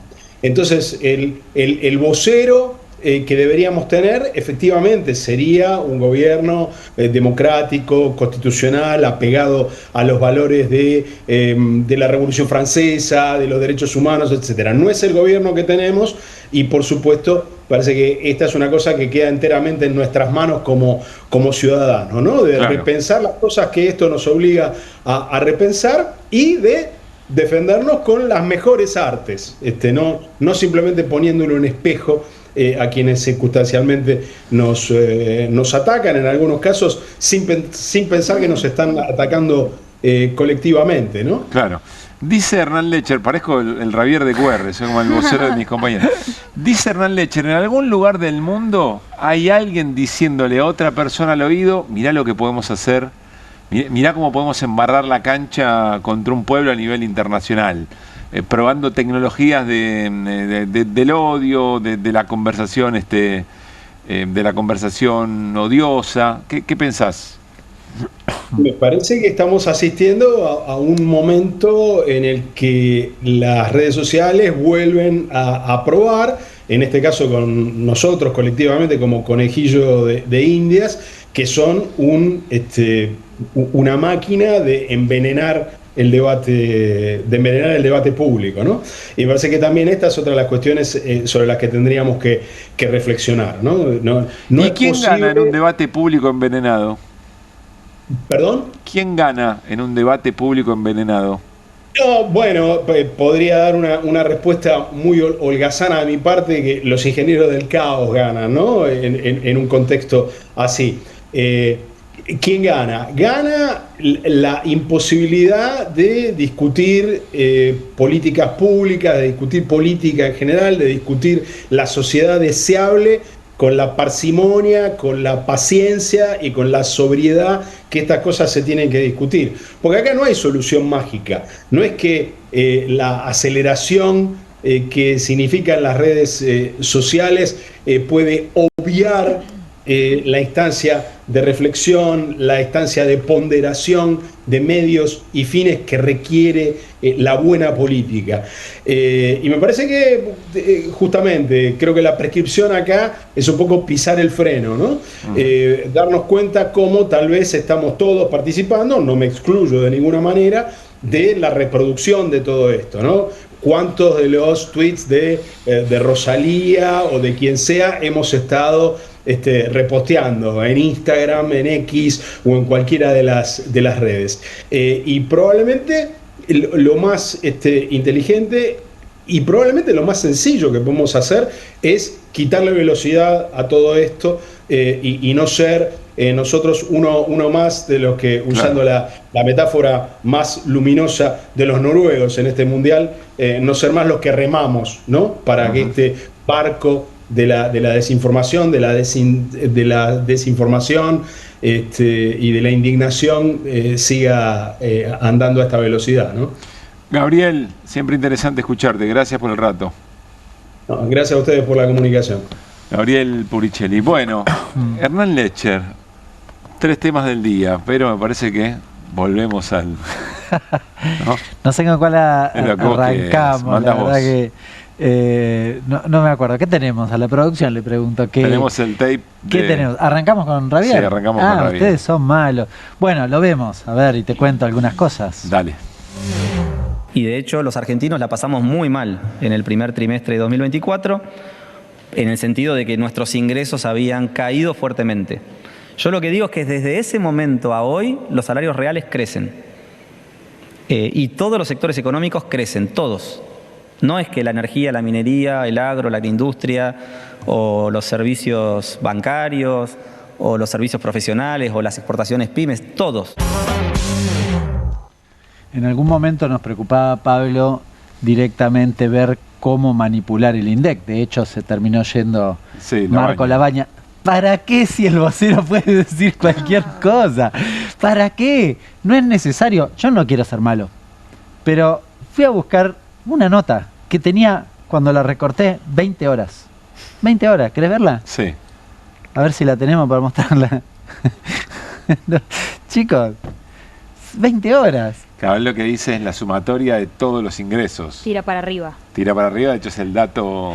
En realidad él dice, bueno, el dato de hoy. desde finales del gobierno anterior hasta hoy, Sí. si yo comparo, efectivamente cayeron pero mejoraron. Eso es lo que pretende instalar, que están mejor de aquel momento, que la verdad no tiene ningún tipo de rigor, pero... Hay un tramo anterior, perdón, que quiero sumar esto para tu análisis. Le pregunta por el salario, dice, bueno, ¿y cuándo le toca? Le hace la consulta a un colega, le dice, bueno, ¿y cuándo le toca al resto de la gente? Porque hay algunos sectores, y ahí la respuesta. Y él dice, no, lo que pasa es que no hay que comparar con noviembre del 23. Claro. Hay que comparar con el momento después de la inflación, de la devaluación del 118%. Qué tramposo. Porque nosotros no podíamos no devaluar. Claro, Dice, nosotros teníamos que devaluar porque si no, era la herencia recibida. Claro. Y a partir de ahí todo fue hacia arriba. Claro, bueno, pero ahí hay también una gran mentira respecto de eso que dice, porque si vos te parás en ese punto, hoy estás en un punto superior, pero no es que subió siempre. De hecho, yo traje esa mención. Perdón, entonces tienes razón. No, él dice, estás en un punto superior, pero él dice, desde ese momento hasta hoy vienen creciendo todos los sectores y todos los salarios. Y no es verdad. De los últimos 9 meses, en 8 meses perdió el salario. En 8 meses de los últimos 9. Es decir, si querés, desde ese punto empezó a subir, pero hace 9 meses, amigo, que viene para abajo. Con lo cual, la gran duda... Y que haya subido no quiere decir que le ganó a la situación de inicio. No, exacto, digo, ¿no? Si querés, podría ser mucho más riguroso, pero lo cierto es que vamos a cumplir un año donde los salarios van para atrás. Es decir, es difícil sostener a esta altura del partido, incluso ese argumento de la comparación con la culpa que le echan al kirchnerismo, porque hace 9 meses que estoy para atrás. Por eso es muy difícil sostenerla, porque todo indica que supongamos que Ravier tenga razón y podamos endilgarle la responsabilidad del gobierno anterior de la caída.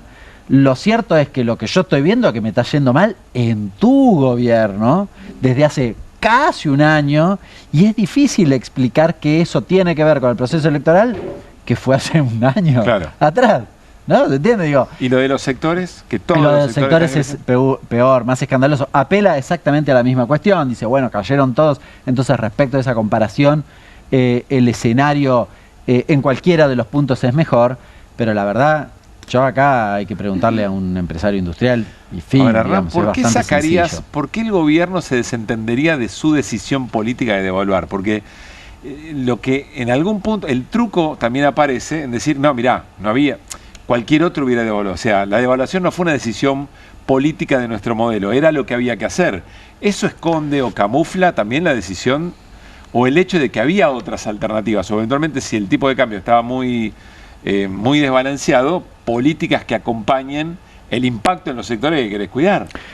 Lo plantea porque es el mecanismo para, primero, instalar que no había otro camino, que esto fue algo que dijo el gobierno desde el inicio, y por lo tanto, la segunda cuestión, atado a eso, es, bueno, el que lo paga es porque lo tenía que pagar, incluidos los del PAMI, digamos, ¿no? Los jubilados. Claro. Sí, me refiero haciendo referencia a lo que hablábamos antes. Es decir, si a vos te está yendo mal, es un mensaje recurrente el del gobierno en este sentido. Si a vos te está yendo mal, no es porque nosotros hicimos la devaluación de aquel momento o por las políticas que aplicamos, sino por tu responsabilidad, por tu mera responsabilidad. El relato este de la comparación de que todo está creciendo también va en ese mismo sentido. Si vos sos un industrial y te está yendo mal, es porque a vos te está yendo mal, porque en realidad los datos dicen supuestamente otra cosa. José. Hernán, yo me preguntaba recién si también no es un poco engañoso hablar en términos aislados del salario sin pensar en el poder adquisitivo. O si cuando se hace esta lectura sobre los salarios se contempla la relación con el poder adquisitivo. Porque pienso en los servicios que han achicado mucho nuestra capacidad de compra, ¿no? para todo lo demás. El ciudadano que está viendo desde el otro lado, digo, ¿no? Ravier está hablando, presumimos en términos de salario real. Si está hablando en términos nominales, no tiene ningún sentido.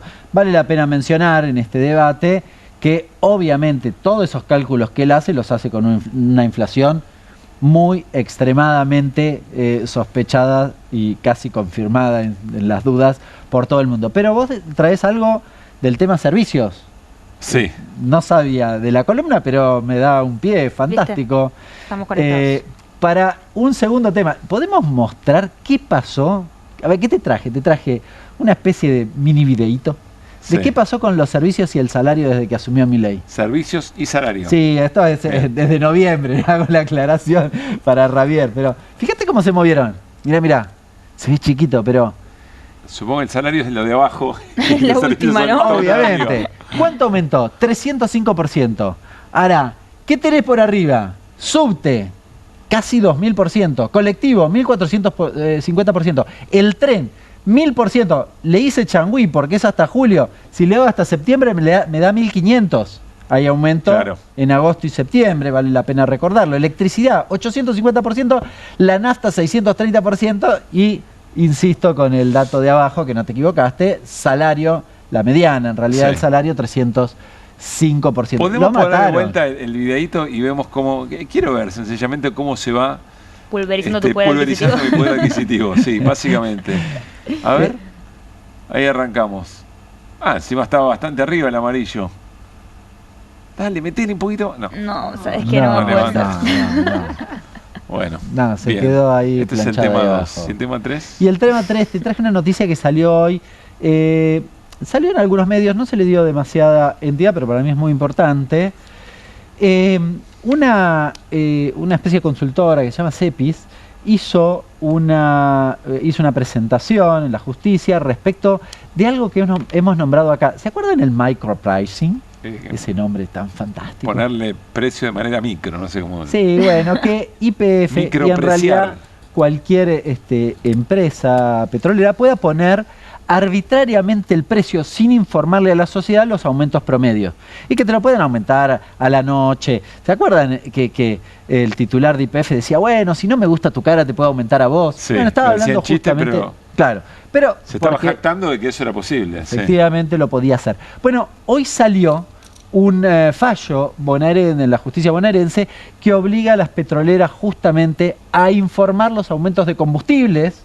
Le obliga al gobierno nacional a informar los aumentos de combustibles. En realidad es llamativo, yo no me acordaba de esto, porque ese sistema de información en línea lo creó en 2016 Aranguren. Volvé a Aranguren, sí. Que te perdonamos. Aranguren era más transparente que el gobierno actual. Claro. Es un montón. Pero bueno, lo cierto es que hay que ver si queda firme este fallo. Y hablaba con Mariano Lobelis, que es justamente el titular de CEPIS, me decía, hay que esperar que quede firme este fallo, pero efectivamente pone en jaque esta política del micropricing que tenía como objetivo ocultar, como objetivo ocultar los aumentos de precio de los combustibles. Es que hay algo muy, muy gráfico, que también lo explicaba Mariano, dice, lo que el gobierno quería evitar era el mensaje que para quienes tenemos cierta edad, que marca hasta un ánimo, un estado de ánimo, esta noche aumenta la nafta. Claro. Eso es lo que el gobierno estaba queriendo evidentemente esconder, porque más allá de que está a favor de los aumentos, por la cuestión de los libre control... lo aumentó 700%. Claro, lo acabamos de ver, exactamente. Sabe que hay un impacto hasta en el ánimo social, digamos. En el ánimo social, y te diría en el efecto incluso precio, ¿no? Sos un empresario. Sí. Y aparece el titular. Y digo, esta noche aumenta la nafta. Claro. No, remarcás tal vez. Que lo hubieran dicho muchas veces ya en estos 2 años y medio. Claro. Ahora en general no vas a hacer el cálculo de a ver cuánto aumentó, qué sé yo, para ver, no, yo cuando me quedé atrasado. Bueno, esa discusión no se da. Gracias, Hernán. Bueno, dijo Irina que sabía de dónde sacar algún mango para ofrecérselo al gobierno, a Caputo y al vocero, como para paliar un poquito la situación del PAMI. ¿De dónde, Irina, podríamos sacar? Sí, lo podríamos sacar de lo que se destina al Ministerio de Seguridad para reprimir a los jubilados y las jubiladas todos los miércoles. Nos preguntamos muchas veces cuánta guita se destina a estos operativos. Había varios pedidos de acceso a la información. El Centro de Estudios Legales y Sociales reiteró uno que ya había hecho el año pasado y lo amplió, y consiguió que el gobierno le contestara una parte. Los números que yo te voy a decir son los números que reconoce el gobierno. Imagínate los que no reconoce. Tenés que calcular, por lo que le contestaron al CELS, 50 millones de pesos por cada operativo del año 2025. 50 millones de pesos para ir a fajar a los jubilados cada miércoles. ¿En concepto de qué? ¿De munición, de pertrechos, de Ahí también está otra cuestión, por eso. la nafta de los móviles, del Bueno. agua del carro? Ellos aceptaron contestar sobre dos cuestiones. Una es el combustible, justamente de algunas de las fuerzas de seguridad. Y la otra son gastos operativos, que no sabemos lo que entra en gastos operativos, exclusivamente de la Policía Federal. Es más, cuando responden sobre los combustibles, responden exclusivamente sobre lo que gasta en combustible para ir cada miércoles a la Plaza del Congreso, la Gendarmería, la Prefectura Naval y la Policía de Seguridad Aeroportuaria. Sí. A la Policía Federal dijo, no, le voy a dejar aparte los gastos estos operativos, Esa es otra caja. que es otra caja, que no sabemos que entra en esa otra Sí. caja, porque el CEL le pide que especifique además qué tipo de armamento y municiones llevan, por Claro. ejemplo.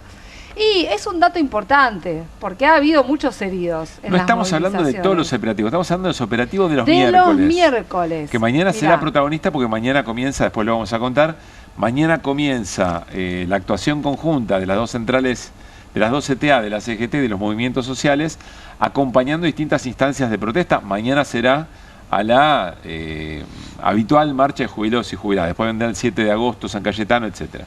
Esta organización y este anuncio promete que haya un poco más de masividad en estas marchas, que lo que hay que decir es que no son numerosas. Algunas han sido numerosas cuando tuvieron acompañamiento o se unieron, por ejemplo, con la movilización de las familias de personas con discapacidad, Sí. o de los familiares y los profesionales del Garrahan. Vos lo señalás por lo desproporcionado del Porque es operativo. una desproporción total. O sea que los Por 50 cada millones de cada operativo- operativo en realidad son para mensaje, casi que es Es un mensaje. es un mensaje. Es un mensaje, pero ojo, porque no es que no deja ningún saldo No, esa no, represión. Mira, el promedio es que cada miércoles mandan 915 efectivos. Ese A es el reprimir a promedio. 40, 50 Por ahí jubilados. lo reparten, porque por ejemplo el 12 de marzo del año pasado, que fue el día que hirieron a Pablo Grillo y a otras personas, El día de las hinchadas. el día de las hinchadas, bueno, esa movilización fue más numerosa, tenía el apoyo de las hinchadas de los clubes de fútbol, y fueron sindicatos, o sea, hubo otro acompañamiento, ¿no? Bueno, ese día mandaron 1.200 efectivos, pero el promedio es que están destinados 900 por cada ¿Y miércoles. cuánto cada miércoles dijiste? ¿Cuánto? ¿Cuánto qué recursos? 50 millones de pesos. ¿Y entonces el total? En total, en el 2025 fueron de mínima, porque esto es un cálculo que subestima el total. 2.087 millones de pesos destinados a 43 operativos desmesurados que se hicieron el año pasado, y en 28 de los cuales reprimieron. ¿Qué significa que reprimieron? Quiere decir que hubo 149 detenciones arbitrarias en estos operativos y por lo menos 501 personas con heridas de distinta gravedad. Si fuera otro gobierno, alguien estaría diciendo cuántos jardines de infantes se Claro. Bueno, el cálculo que hace el CELS es esa cifra. ¿A cuántas jubilaciones mínimas representa? Claro. representa? Son 5.578 jubilaciones mínimas del año pasado. Sí. Pero la verdad es que es todo tan excesivo y tan tan desmesurado respecto de la realidad de estas movilizaciones, que además estamos hablando de personas, primero de adultos mayores, en su mayoría. Muchas veces van con apoyo, pero los protagonistas de esas movilizaciones son los jubilados y las jubiladas, que son una población vulnerable. Y estamos hablando de gente que va a reclamar justamente por el poder adquisitivo que perdió, por cómo le cascotearon la calidad de vida, por los medicamentos a los que no pueden acceder, por las prestaciones de salud a las que no pueden acceder. Y la respuesta es: destinamos todos estos fondos para molerte a palos, para que no vengas a protestar más. Y la verdad es que se la siguen bancando todos los miércoles. Claro. Bueno, yo insisto, esto que nos cuenta Irina es un dato muy, muy importante. Mañana En la movilización de cada miércoles de jubilados y jubiladas estarán las 2 CTA, la CGT, movimientos sociales. ATE también va a movilizarse. Promete ser una jornada importante y es el comienzo de una serie de acciones que ha encontrado el momento, evidentemente, que tanto se reclamaba, que un sector de la sociedad tanto le reclamaba a las centrales y a los movimientos sociales. Es decir, que haya un reclamo unificado y que además esté presente en los distintos lugares en donde hay protestas. 7 de agosto será San Cayetano, hay un paro docente que también se va a acompañar. Habrá el Ministerio de Economía una movilización para reclamar por el endeudamiento de las familias y hay otras cosas vinculadas también, incluso pensando en la llegada del Papa León XIV en noviembre. Sobre esto también vamos a hablar después de la tanda con Germán Martínez, que ya está con nosotros, titular de la bancada de Unión por la Patria en Diputados. Ya venimos. Movete a las promos que querés. Movete a las promos que buscas. Movete a Credicop. Las mejores promos de ahorro en supermercados y ahorro en combustibles todas las semanas pagando con los medios de pago Credicop. Más promos como estas, movete a nuestras redes. Movete a Credicop.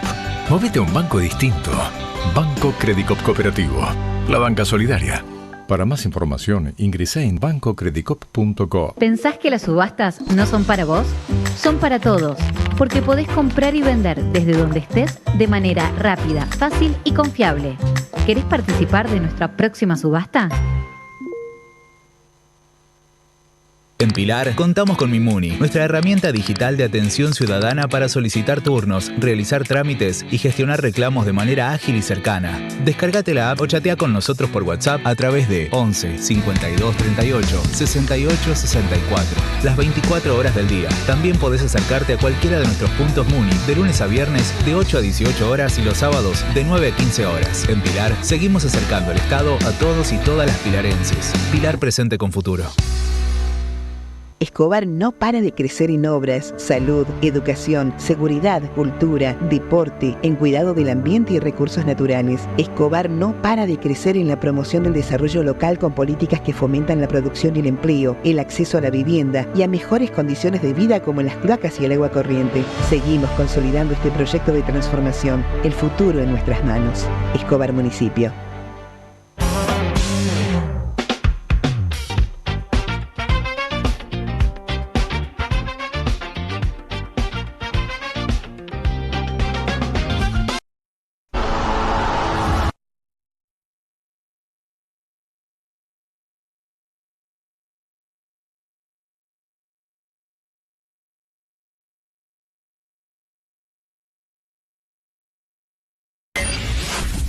Canal E. Todo el tiempo, toda la economía.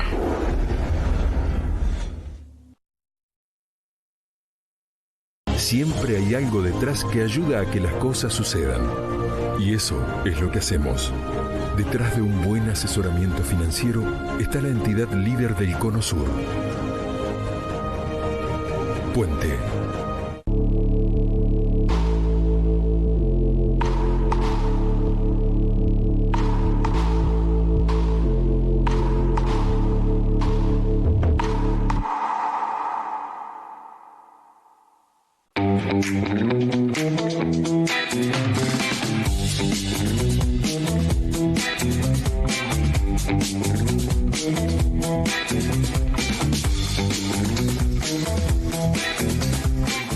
¿Necesitas llegar tranquilo a fin de mes? Tené un préstamo 100% online con WeCred.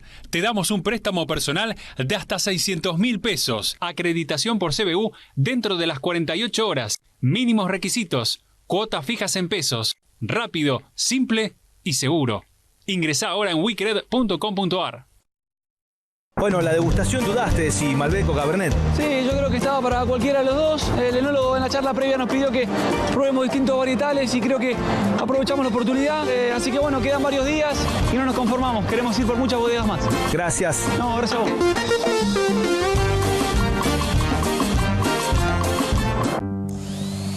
Pero si nadie está mirando la tele, ma, Tommy, desenchufalo. Buenas. Pero pa, es de día. No hace falta prender el aire. ¿Y si volvemos el tiempo atrás?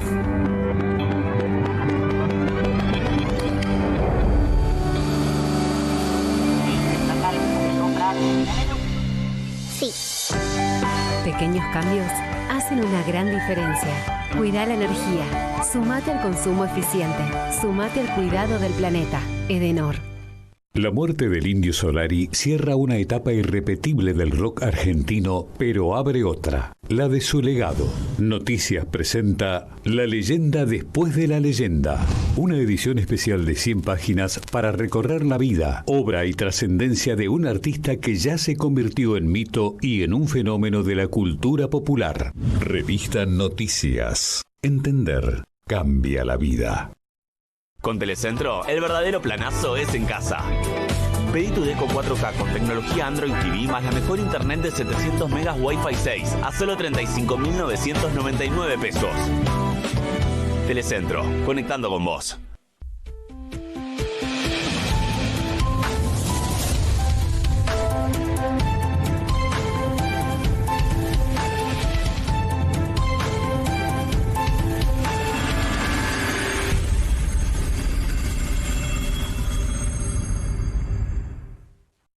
Qué hermoso que es Neuquén. Soy Mariano Martínez. Mis primos recorrieron todo Neuquén.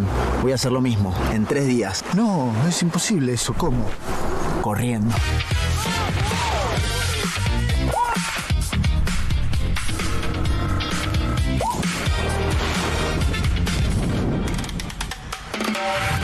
Todo esto es Neuquén.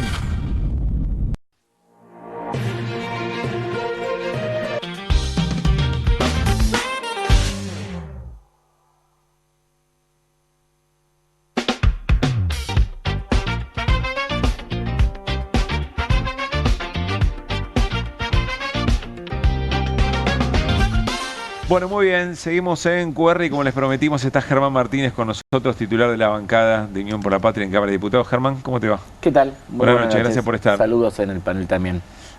¿Qué sensaciones antes de meternos en la agenda del gobierno respecto al Congreso? Que parece estar bastante clara. Y si bien ahora hay receso, ya hay reuniones del gobierno para afilar no hay un receso, poco. Así que eso es lo primero que después te voy a decir. ¿Cómo no hay receso? No hay receso. Hay receso invernal. No hay ningún receso. O sea, podría estar convocando. ¿Y por qué no lo hacen? Porque me parece que hay una decisión de no sesionar, no porque haya receso. No hay ninguna situación administrativa que esté impidiendo que funcione el Congreso. Es una decisión política. Si no van a por la agenda, quiere decir que porque todavía no terminaron las negociaciones que necesitan.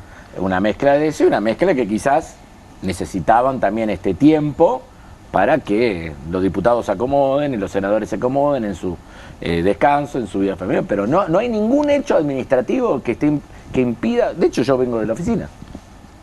Estuve laburando. Bueno, pero vos siempre te quedás, aunque. No, cuando hay receso, hay receso.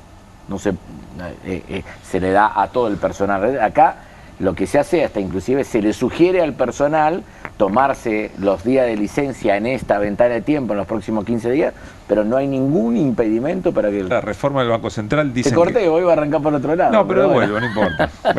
Esta me interesa de sobremanera. Reforma del Banco Central, dicen que Milei está pensando en una cadena nacional para explicarle a la sociedad de qué se trata. No sé, pero es probable que esa entre por la Cámara de Diputados. Que eso entre por diputados. Zona fría, la modificación de zona fría. Media sanción de diputados está en el Senado. Inviolabilidad de la propiedad privada. Todavía no tuvo el debate media sanción del Senado. Sería el 4º intento el 6 de agosto. Reforma electoral. Sin fecha, sin nada. Creo que es el gran objetivo del gobierno. Casi te diría que Santilli es jefe de gabinete para tratar de sacar esa ley. Inocencia Fiscal 2. Dicen que Caputo la presenta mañana. Esa puede ser que entre por la Cámara de Diputados. Es una agenda estructural, ¿eh? Sí. ¿Con qué chances crees vos? No soy de andar anticipando el chance de las cosas. Acordate que este era el gobierno que iba a presentar, no me acuerdo si 10 proyectos por ministerio todos los meses, ¿no? Habían dicho. Bueno, digo, el gobierno es una fábrica de humo, nosotros también nos encargamos de distribuir un poquito más ese humo cuando nos sumamos a estos debates. Hay que ver, a mí me parece que el gran objetivo del gobierno es lograr, lo dijeron ellos, es lograr la reelección de Milei. Lo único que le interesa a ellos en términos políticos es conseguir la eliminación o la suspensión de las primarias. Y me parece que cuando, además que yo creo que tenemos que hacer como como peronismo un scrum muy fuerte para tratar de impedirlo y tratar de tener un diálogo coordinado con otros actores de la política más allá del peronismo, con los cuales podamos tejer alianza en función de que no eliminen ni suspendan las PASO. Yo creo que esa tarea es casi, te diría, imprescindible, y en el terreno de lo político, después nos metemos, como se dice ahora, en el metro cuadrado de la gente, Sí. Pero en el terreno de lo político ese tema es un tema muy importante y hay que ayudar para que nosotros podamos tener el vehículo de las PASO para el 2027. ¿Y qué vocación le ves a quienes vienen, incluso del peronismo, pero quienes vienen como aliados, otorgándole voluntades al gobierno para un montón de leyes muy estructurales? ¿Qué vocación le ves para frenar la reforma electoral? Al revés, te diría, no termino de entender los beneficios potenciales de la eliminación o suspensión de las PASO en el próximo turno electoral para esos espacios. El gobierno dice, bueno, no les presentaríamos pelea. ¿Alguien le cree al gobierno? No me lo tenés que preguntar a mí, se lo tenés que preguntar. Digo, ¿dónde está firmado eso? Lo van a tener extorsionado desde acá hasta el año que viene con que te presento lista, te presento lista, te presento lista, te presento lista. Cosa que han hecho, ¿no? Está bien, pero no lo conocieron hace 6 meses al gobierno y le vienen prestando, aún en esa condición le vienen prestando. Totalmente de acuerdo con lo que vos estás diciendo. Ha habido más de una ocasión en las cuales,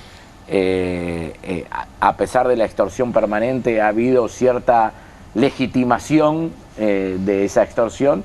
Me parece que en los temas electorales todo el mundo lo mira con un poquito más de cuidado, ¿no? En esa línea. Ahora, yo enumeré una serie de definiciones, por ejemplo, la llamada inviolabilidad de la propiedad privada, extranjerización de tierra, manejo del fuego, desalojos más express de lo que aún son. ¿Te parece que sumo esto? El gobierno parece bastante... No, el gobierno está claro cuáles son sus objetivos en el medio de todo esto. Me parece que el objetivo es la eliminación de las PASO. Te vuelvo a insistir. Es el tema que los devela. Si vos le dieras la oportunidad de decir, che, de todo esto, tengo el margen para hacerte aprobar una sola ley, agarran así y dicen eliminación de las PASO. Es lo que quieren. Están pensando ya están con el reloj electoral, lo cual es un problema para la Argentina, porque mientras tanto nosotros tenemos que hacer lo imposible para tratar de que esa ley de modificación respecto a la tenencia de tierra por parte de extranjeros no se apruebe. Ahí hay que tener una mirada muy profunda. La última, tuvimos el vientito a favor del día posterior al triunfo frente a Inglaterra en el Mundial. ¿Crees que influyó eso? Sí, sin duda que influyó, que ahí hubo alguna contradicción generada en bloques supuestamente aliados, pero ahora hay que hacer una acción política. Hoy bueno, ayer ustedes estuvieron con Hugo Yasky, ¿no? Sí. Hoy estuve en una reunión con las 2 CTA, que mañana, como bien indicaron recién, va a haber un espacio de articulación con la CGT respecto a una determinada agenda y a un cronograma de acciones. Yo creo que tenemos que poner como prioritario en términos de soberanía que no se apruebe la ley de tierra. Ahora, ¿no? Germán... Y creo que hay algo más. Creo que la otra es el tema de endeudamiento de las familias. Ese es otro tema que no está en nada de lo que vos nombraste, pero que tiene que ser parte de nuestra agenda, que nosotros lo venimos impulsando, donde tenemos proyectos, donde tenemos más de una iniciativa, donde lo hemos llevado al recinto, donde intentamos generar sesiones especiales para eso, y hay muchos sectores que todavía no terminan de percatarse del drama que se está viviendo respecto al tema de endeudamiento individual y de las familias, ¿no? ¿Hay algún proyecto que haya madurado? Porque había varios proyectos. Había varios proyectos, nosotros trabajamos mucho, casi te diría que tenemos 2 buenos proyectos de síntesis de las distintas posiciones. Tenemos que terminar de ultimar alrededor de eso, pero me parece que lo que hay que prestar mucha atención al endeudamiento con los bancos, al endeudamiento con las billeteras, al endeudamiento con las financieras vinculadas a determinados comercios y rubros. Y después hay todo un gran capítulo muy complejo de abordar, pero hay que mirar de cerca que este endeudamiento informal, como se dice muchas veces, que son los prestamistas de baja calidad que pululan por todos los barrios de los grandes aglomerados urbanos, ¿no? José. Vuelvo un poco a la relación con los gobernadores, porque mañana Maximiliano Puyaro, gobernador aparte de Santa Fe, tu provincia, va a la Casa Rosada a firmar con Santilli y Milei el traspaso de la ruta A012. ¿Cómo estás leyendo vos ese vínculo entre algunos gobernadores que además en algunos discursos se han como posicionado, a veces opositores al gobierno, pero bueno, después en la práctica pasan otras cosas? ¿Qué rol cumple esta obra en Santa Fe? Bueno, vamos a partir de esto. La semana pasada Puyaro dijo que él se llevaba muy bien con Milei, ¿no? Y la pregunta que yo me hago es, ¿de qué le sirve a los santafesinos que Puyaro se lleve bien con Milei, ¿no? Porque eliminó los fondos para el incentivo docente, eliminó los fondos para universidades, eliminó los fondos para la escuela técnica, para el mantenimiento de las rutas, obviamente con todas las complicaciones para los jubilados, cierran industrias y comercio todos los días, en la cuenca lechera santafesina cierran tambos y se concentra la actividad económica, el comercio está muy pero muy caído a lo largo y ancho de toda la provincia, o sea, a Puyaro le puede ir muy bien con Milei, se puede llevar muy bien, pero a los santafesinos le está yendo mal.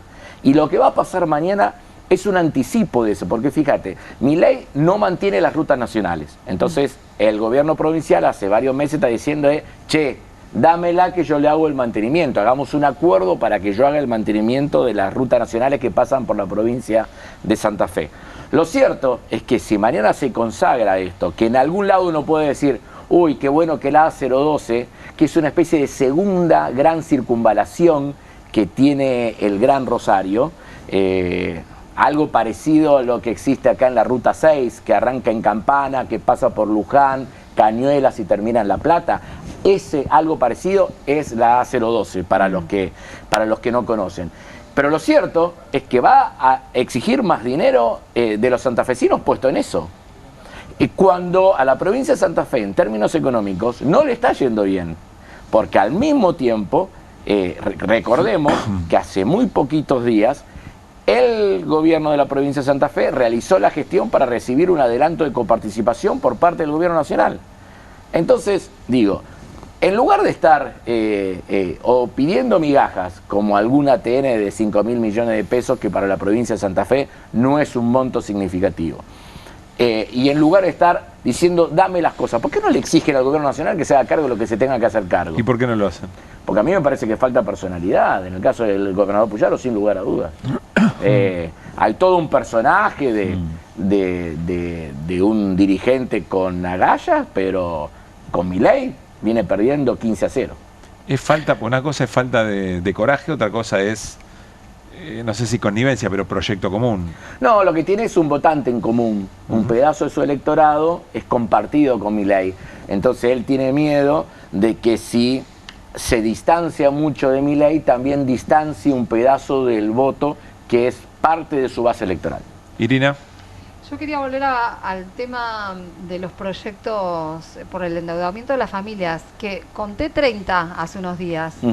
Y me pareció una enormidad. Veníamos hablando acá en el programa preguntándonos sobre por qué nos había generado una acción política desde la oposición con este tema que es tan sensible. Entiendo por lo que decís que lo están recogiendo, pero ¿qué posibilidades hay? No, pero presentamos 2 pedidos de sesiones especiales y realizamos 2 pedidos de inclusión en el temario de sesiones convocadas por el oficialismo. 4 veces ya intentamos este tema. ¿Y qué otras herramientas le quedan a la oposición? Seguir insistiendo en eso. Pero lo que necesitamos es armar una sesión con 129 voluntades, que por ahora no la tuvimos, y que eso permita que ese tema pueda ser tratado en las comisiones, porque si fueran por los libertarios, ese tema no se trata en ninguna de las comisiones. Sí. Entonces hay una cuestión de que mientras que nosotros insistimos con ese tema, que para nosotros es vital, porque para la familia es vital, y lo recogemos a lo largo y ancho de todo el territorio nacional, también otros visualicen que ese es un tema de trascendencia. Entonces ahí también es donde hay que mirar las cosas. ¿Dónde va a tener puesta la mirada aquellos espacios políticos que van y vienen en la relación con el gobierno? ¿No se dan cuenta que tienen a los jóvenes hiperendeudados, que tienen a la familia hiperendeudada, que la gente pasa de una tarjeta a la otra y de la segunda tarjeta a la billetera virtual, y que la tasa de interés que le cobran es una brutalidad y que después no saben cómo pagar?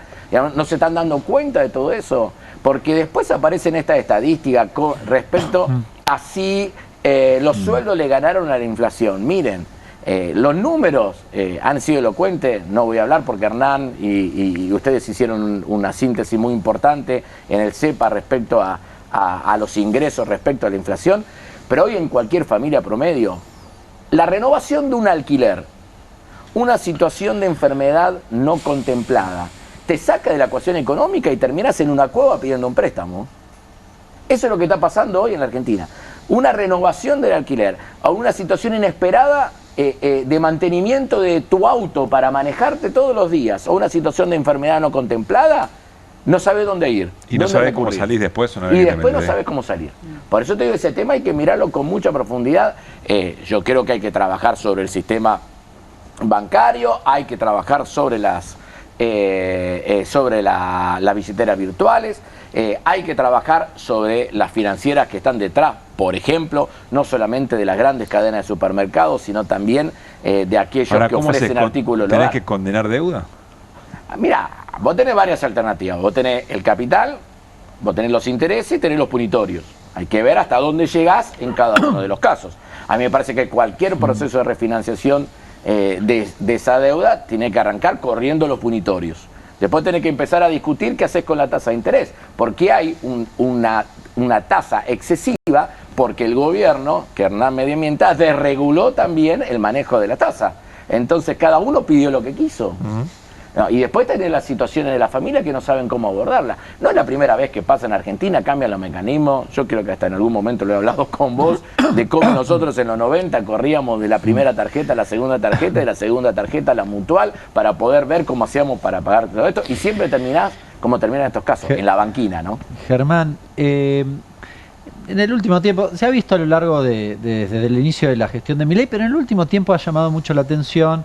De repente algunas personas que las entrevistan y le dicen, bueno, me está yendo muy mal, el salario no me alcanza, no puedo pagar la luz, estoy endeudado, pero hay que darle tiempo. O pero bueno, yo veo que la Argentina está mejor.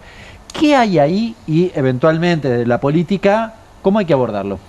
Bueno, primero, en muchos de esos casos, lo primero que encontrás es un votante reciente de Milei, ¿no? Es decir, hay muchos argentinos que están en esta posición, que a nosotros medio como que nos pone ahí de extrema tolerancia con todo lo que está pasando, y que ahí te encontrás con muchos argentinos que pudieron haber votado 2023, 2025 la propuesta de Javier Milei. Por lo tanto, viene de votarlo, y es en algún término razonable que aguarde con cierta expectativa lo que le puede llegar a pasar.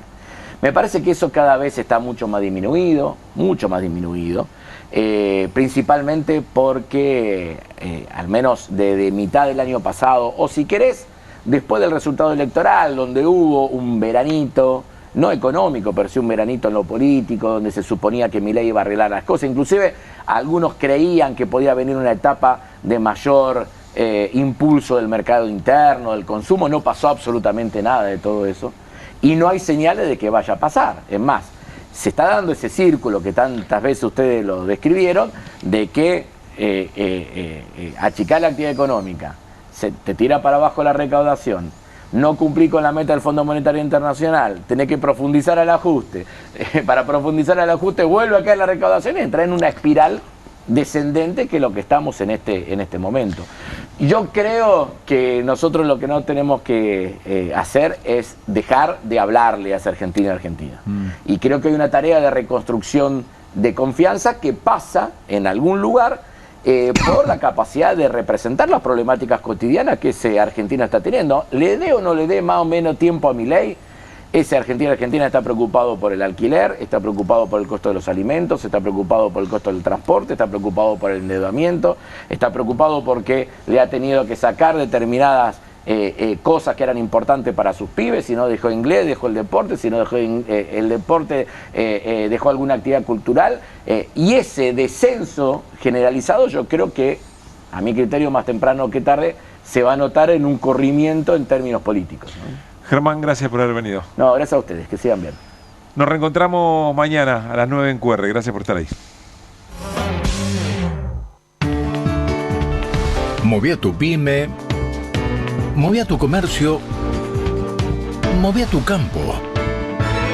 Movete a Credicop, la mejor atención, condiciones y soluciones para que puedas desarrollar tu empresa, tu comercio o tu producción.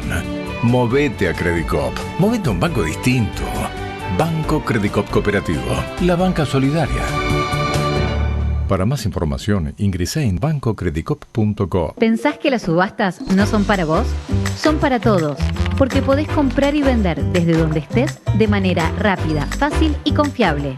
¿Querés participar de nuestra próxima subasta?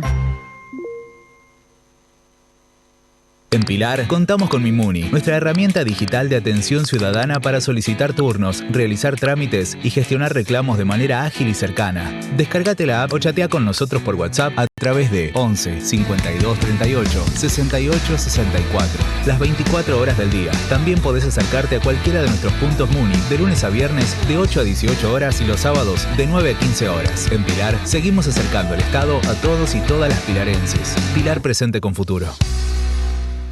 Escobar no para de crecer en obras, salud, educación, seguridad, cultura, deporte, en cuidado del ambiente y recursos naturales. Escobar no para de crecer en la promoción del desarrollo local con políticas que fomentan la producción y el empleo, el acceso a la vivienda y a mejores condiciones de vida como las cloacas y el agua corriente. Seguimos consolidando este proyecto de transformación. El futuro en nuestras manos. Escobar Municipio.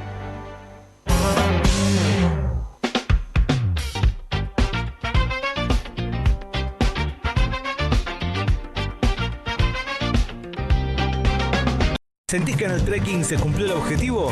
Sí, la verdad que la temporada anterior se nos hizo muy cuesta arriba, pero creo que le dimos una muestra de carácter. Todos los senderos son igual de difíciles, pero bueno, contento, ¿no? Con llevar esta camiseta a lo más alto y con darle una alegría a mi familia. Gracias. No, gracias a vos.